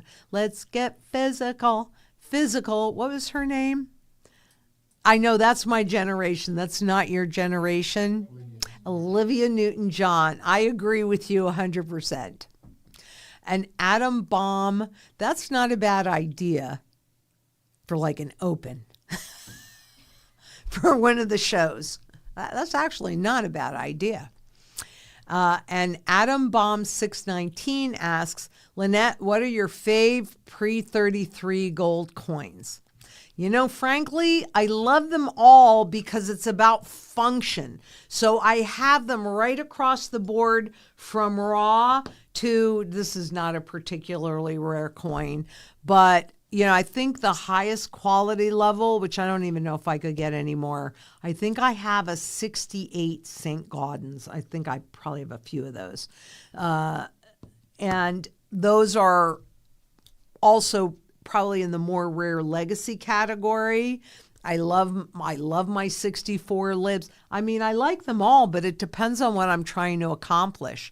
For the coins that I want to pass down, through the generations, and hopefully they don't make stupid choices, which I don't know that I can control, then I'm going a lot higher quality and a lot more rare. And so I'll spend more fiat dollars on there because I never really intend to liquidate them. I'm hoping that that gets transferred down because what I'm trying to do is build a dynastic wealth foundation for my family. Dynastic wealth is wealth that lasts in families at least 300 years, which means that it's proven to go through and live through any currency resets, any wars, any pillages, any kind of financial crisis. And so I like them right across the board because I feel safer in them. And if I hadn't had that experience growing up, I don't know, maybe I would have felt differently. But I did have that experience. So when people come in and tell me I'm all wet, well, it's just because they haven't had that experience that I had, because I was there when you couldn't own more than 5 ounces of gold, right? So I like them all. Like, I would not want to use that super rare coin for an emergency. I could, but that's not its point. That's not its function. I like this, just this raw 1 ounce coin or even fractionals. If I needed to liquidate it for an emergency circumstance, no problem. But then you have everything that's in between there. So I can't say that I have any one particular favorite area. I establish my goals, and then it's the right tool for the job. Okay, and Gia QI01 asks, hi Lynette, I don't know how to clearly phrase it, but if there's an overt confiscation and we had to use all our pre-33s and they put in place only crypto stablecoin transaction, what's the solution for us? That is a great question. And that's the difference between having a portfolio that's all bullion, monetary gold. Because if you can hold it in an IRA, frankly, that's where most people in America hold their gold. Could even be true in Australia and their supers, right? That's an easy place for our government to do an overt confiscation because you don't hold it. That's why I say, if you don't hold it, you don't own it. And possession is 9/10 of the law. So they could do this big sweep of the IRAs. But if you have the pre-33 that are in a different category, they're in the collectible category. This is my personal collection. And that premium is what proves that, just like jewelry, right? So then, because it is an extraordinarily liquid market, I mean, there are thousands of dealers out there, as well as smelters, as well as jewelers, as well as pawn shops, as well as, so on and on and on. What you would do is, and if you're working with us, this is also the point of working with a reputable dealer that has that backup network. Well, then what you would do, depending upon what you're trying to convert into, if it's an income producing asset, it's going to be a slabbed coin, and you're going to convert that into stable coin or dollars or whatever the local currency of the realm is to make that transaction. But we're always going to be able to convert that into it. At least that's what we've been able to do for the last 5,000 years, and that's not going to change. And the reason why it's not going to change is because of its utility.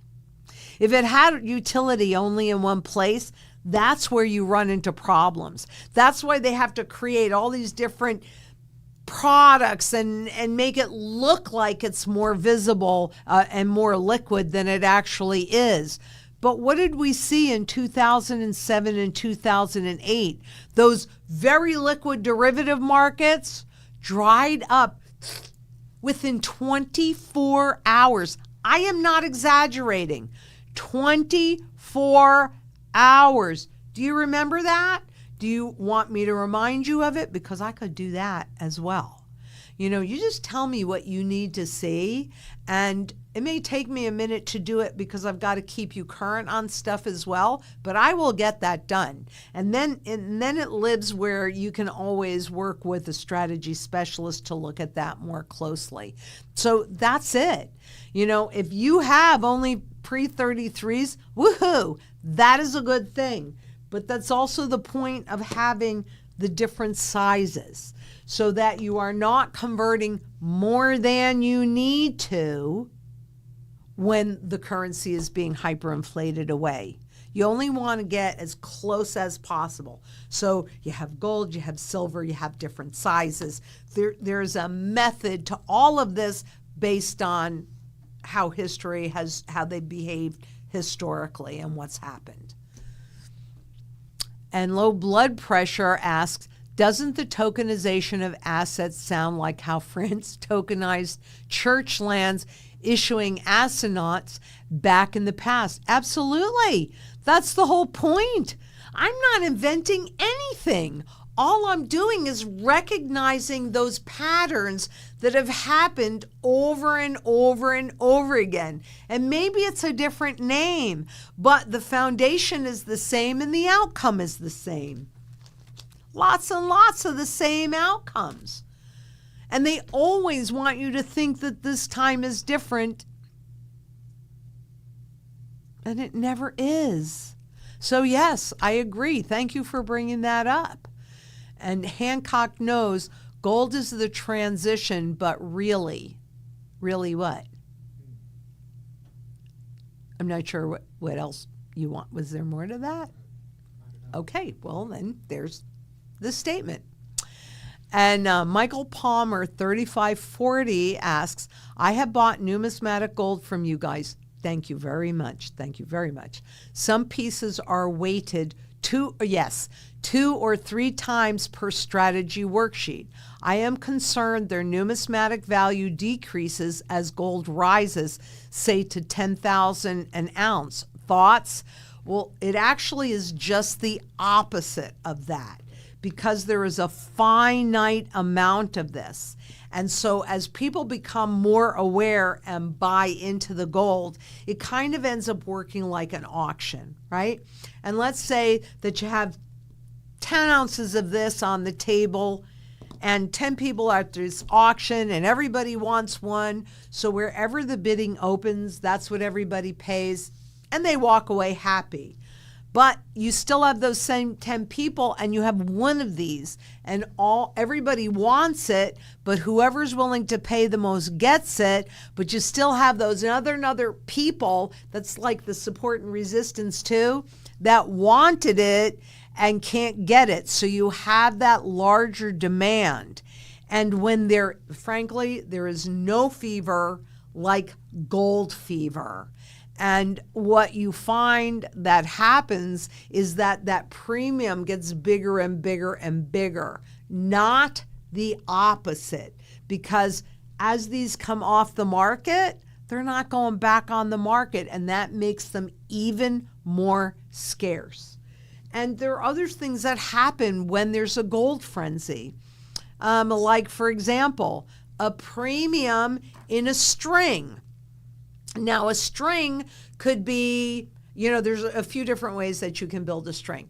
It can be different dates in the same mint mark at the same quality level.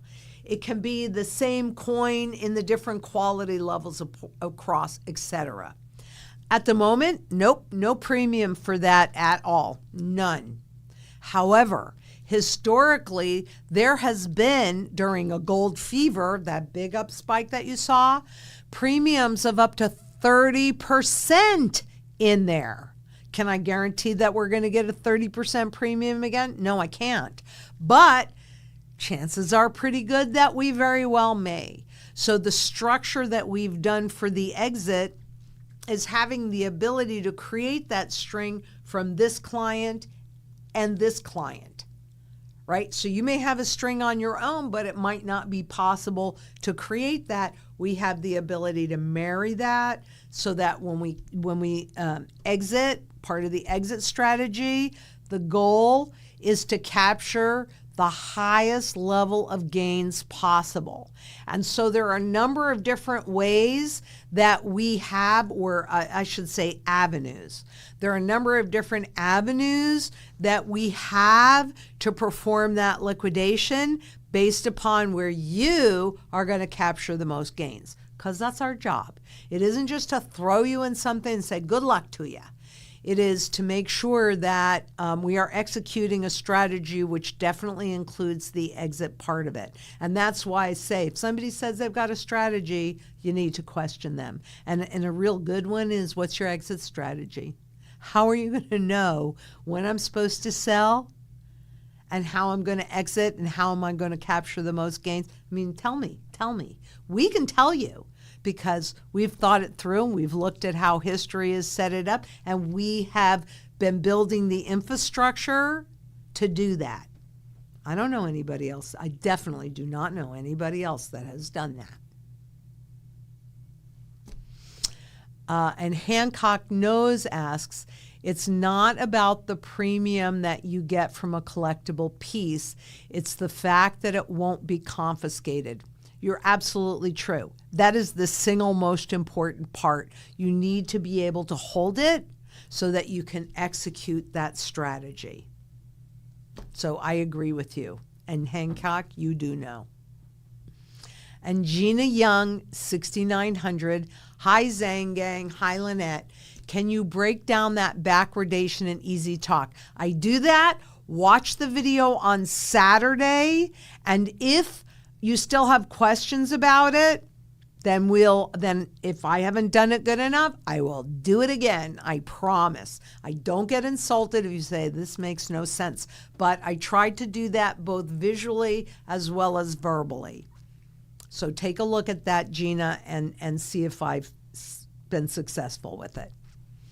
And Anthony Tripp, 2251, Lynette, I think you're wrong.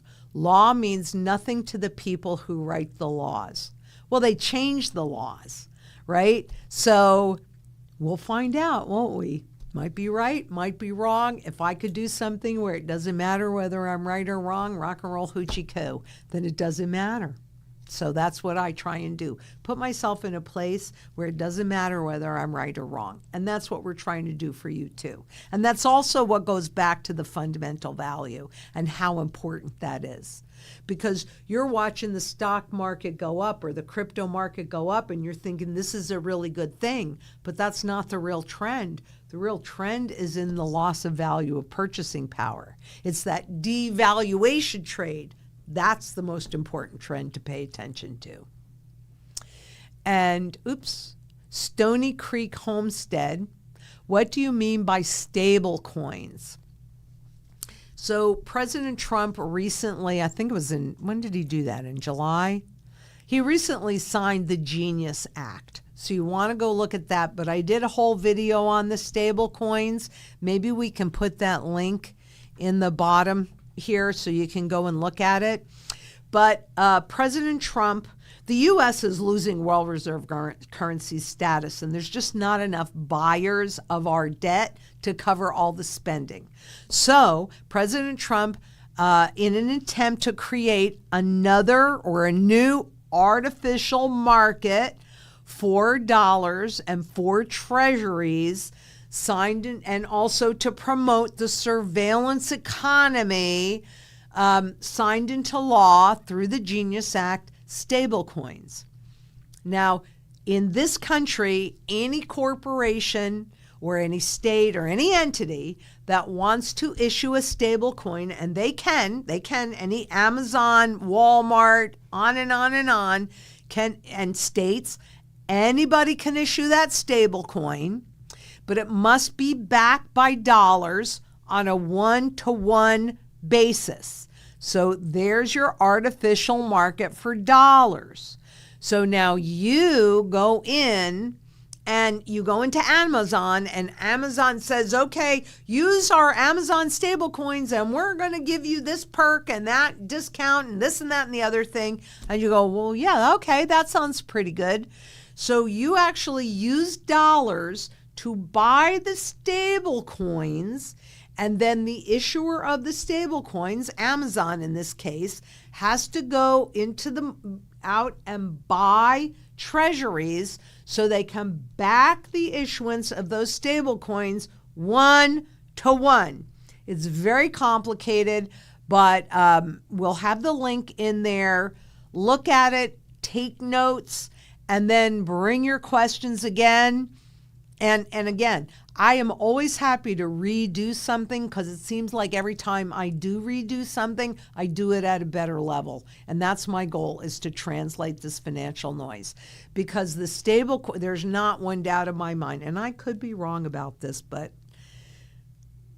when I get these kinds of senses and feelings, honestly, I'm never wrong about this. I believe that the stable coins are going to be what ushers in and makes visible the hyperinflation that has already begun. It's just not visible to the normal public yet.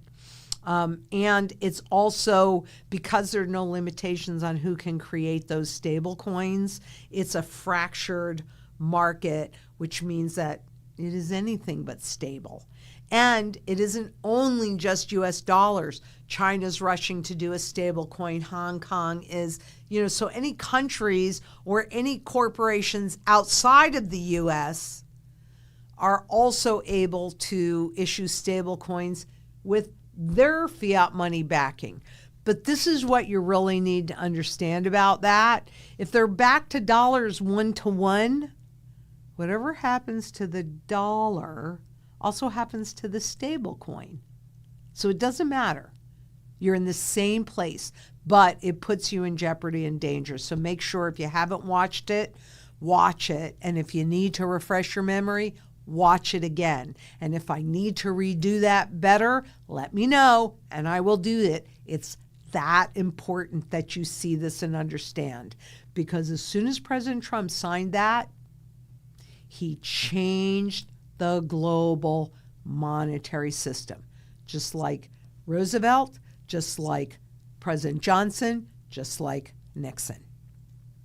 It's done. It's done. People just don't realize it. You need to know this. So if I need to do more on it, I'm happy to do that. And Lacey Davis 4770 says, are you familiar with Simon Dixon? These are scary times we're in. Do the corporations like BlackRock call the shots? This is so scary. I'm not familiar with Simon Dixon. Maybe you can write that name down and I'll take a look. But I agree with you 100% because, yeah, it is the corporations that are calling the shots. They make more money and have more cash flow than a lot of countries, the Amazons, the Apples. Apple today, I don't know where it ended up, but I think they said it's the third or fourth company to hit $4 trillion. Honestly, is that Apple being worth that much more? Or is that the dollar being worth that much less? It's garbage. It's absolutely garbage. But yeah, it is. And it was corporations' debt. It was corporate debt. If you haven't seen this, go back to the first bar, part 1 on bar. Maybe you can put that link in there as well. But it was corporate debt that was turned into Federal Reserve notes. And it's the corporations that are going to usher in the hyperinflation through the stable coins as well. Yeah. It's the corporations. And actually, marriage of corporate and government is supposed to be fascism. But, what can I tell you? And it is scary. So that's the whole point in being prepared and making sure that you're surrounded by local community. Because I've been working on this a long time, and as I said earlier, I'm probably more prepared than anybody that I know, and I don't feel fully prepared yet. So you need to come together and bring whatever it is that you have, any skill sets, any anything that you have so that we can come together, have strength in numbers, and survive this and be as independent and self-sufficient inside of community as possible. No more islands, right? They've done so much to separate us so that we're not coming together and we're not taking back our power. On a local level, you've got to pull that community together so that you can create surety in all of those mantra pieces. In global community, we have to come together to get sound money redeemable. I know that sounds crazy, but we have to do this or they are fully in control. So yeah, it's scary. Create that community, create your sound money foundation base, and then it's not so scary. Have your plan A, your plan B, maybe your plan C. Then it's not so scary. Got to get it done. Got to get it done. And Gia, key 01. How do you teach your grandchildren to truly understand about gold, making sure they won't sell it before the revaluation, teaching them not to have a compulsive buying disorder? You know, it's challenging, and I don't know if I should say this, but I'll say it because I had this conversation with Megan, who you guys have met on this channel last night, and her son, Warner, who you've met also on this channel. And he loves his gold and silver. He talked me into selling him a gold coin for $15. He's the only one that can do that. Well, Lily could too. My grandkids could, because it's all in the family. But typically, I gift him silver. I gift him special silver and some raw silver. And my daughter told me last night that I have a new silver dealer in the family. And I'm like, what are you talking about? So with silver at the high, I am going to have a conversation with him about this. I haven't done it yet because she just told me last night. But with silver at the high, he's been taking in some of his smaller junk silver and selling it. I will be having a conversation with him about that and hammering in the fundamental value. Maybe we should have that conversation on air. You know what? That would be a great conversation to have on air. And I'm not going to warn him about it. Well, because we have to have a real organic conversation with him, because he's going to be thinking about it the way most people would be thinking about it. So we have to find out when he's got, like when the school is closed and we can, film that. But I think, and we are putting something together, and a big piece that I needed to have came in yesterday. So I'm not going to be able to announce it when we're in Panama, but I will probably, perhaps be announcing this whole little package that we are putting together on how to explain this stuff. And we're going to do it at a 5th grade level so you can use it with your family and friends and people that are older than 5th grade. And maybe, just maybe, if we could make that happen with Warner and somehow coordinate that with the package, that way I can actually show people how to use that package. And we can find the holes, right? So if I have to go back to the drawing board and change something or add something or whatever, we'll do that too. But we'll get this dialed in. Yeah, we'll get this dialed in. Thank you for that, Gia. That's a great question. And my sensei is asking, is the stock market pricing in hyperinflation, Argentina style? Absolutely. I don't know if it's getting there, because the melt up is really about the hyperinflation. And I've been, even in this recent correction in the markets, I've been saying we're in the melt up phase. So Yeah. Yeah, it is. And the reason why the markets are going up when the Fed is lowering rates is because the Wall Street knows that's inflationary. And where we are is in an easy credit mode, which is not good to ease into that. That's dangerous. So yeah, I think so. And Argentina style, I'm going to show you that. Absolutely going to show you that. Yeah, I mean, in 2012, 13, 14, maybe even 15, Argentina or Venezuela, had the best stock market in the world. And it was during the hyperinflation.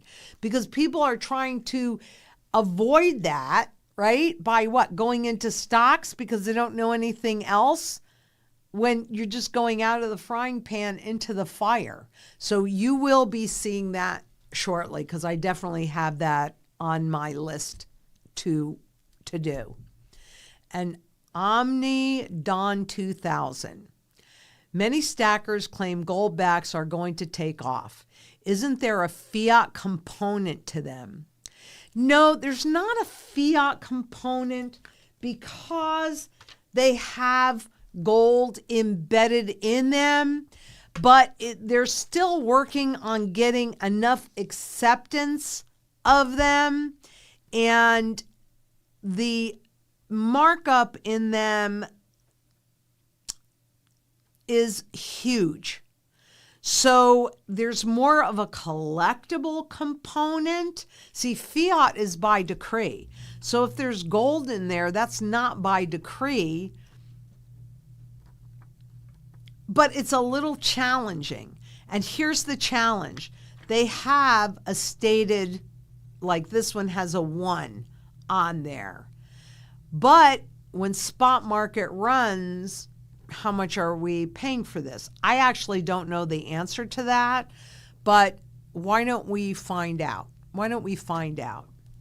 I know that along with the C4SM, Kim from Goldbacks was also here this past weekend or last week, and we, had great conversations, but she had more specific conversations about that, I think, with Jacqueline and Emerald. She didn't have those specific conversations with me because that's not really what I do. But we can find out, and let's look at that a little bit more. However, I like the fact that I can get 1/1000th of an ounce of gold in this one little bill. But no, it's not fiat, because fiat, the literal translation, is by decree, and the government is not saying that is money. It's saying this garbage is money. Yeah, not money, it's fiat. And George K, 2660, hi Lynette, I will be able to sell some gold to pay off some debt during or after hyperinflation at a higher gold price, or should I take out a mortgage to pay debt so I can execute the strategy? Honestly, it is very hard for me to recommend taking on debt, because much as it feels to me like we're near the end, and it's not just a feeling, it's all of the indications, I don't know how long yet they're going to string this out. You will be able to sell your gold, and it's in the hyperinflation when they do, and it depends on the debt that we're talking about, but it's in the hyperinflation when the public has lost all confidence, and they do that overnight revaluation. So the suppression of the true fundamental value that we're experiencing right now, because remember, rising gold price is an indication of a failing currency. When they go to regain your confidence, that's when they do that overnight revaluation. Now, typically, we have like a 9-month window to capture that. And I know I have some other stuff that I will be showing you and talking to you about it a lot more. And that's when you're going to pay off that debt. I have debt on this house, not much, because I want to execute the strategy along with you viewers. But it's hard for me to recommend you taking on debt. There could be some circumstances where that makes absolute sense. And I would need to understand a lot more. But in general, I just can't recommend you taking on debt to buy gold. I had a client years and years ago that made that choice and then had to start selling it off at the wrong time because he got himself in a bind. And I don't want to see that happen to anybody. It's not worth it. That's why we put your goals first. And part of those goals is also to have short term. So that's your first line of defense and your emergency goals and stuff like that. Intermediate term, to take advantage of the opportunities and to protect the fiat money wealth you've already accumulated, and the longer term goals for getting into and being in a better position fiscally on the other side of this than you were going into it. Does that make sense? So give us a call. Talk to your strategy specialist, and they'll help you figure that out. And I think that's it for today. Yes. So, I mean, as always, this really is my favorite day of the week and my favorite time of the week as well, because you guys just feed my heart and soul, and I can't even begin to tell you how much I appreciate you being here. And I know we can make a difference. I know we are making a difference. And we will, at Zang Enterprises, of course, we support sound money and community on a global basis. And we will continue to create those tools, which I've been working on for a long time, to give you the tools to help spread the word so that we can get sound money back in the system again. It's got to be redeemable. It's got to be. If it's not, it doesn't mean anything. So until next we meet, please be safe out there. Bye-bye.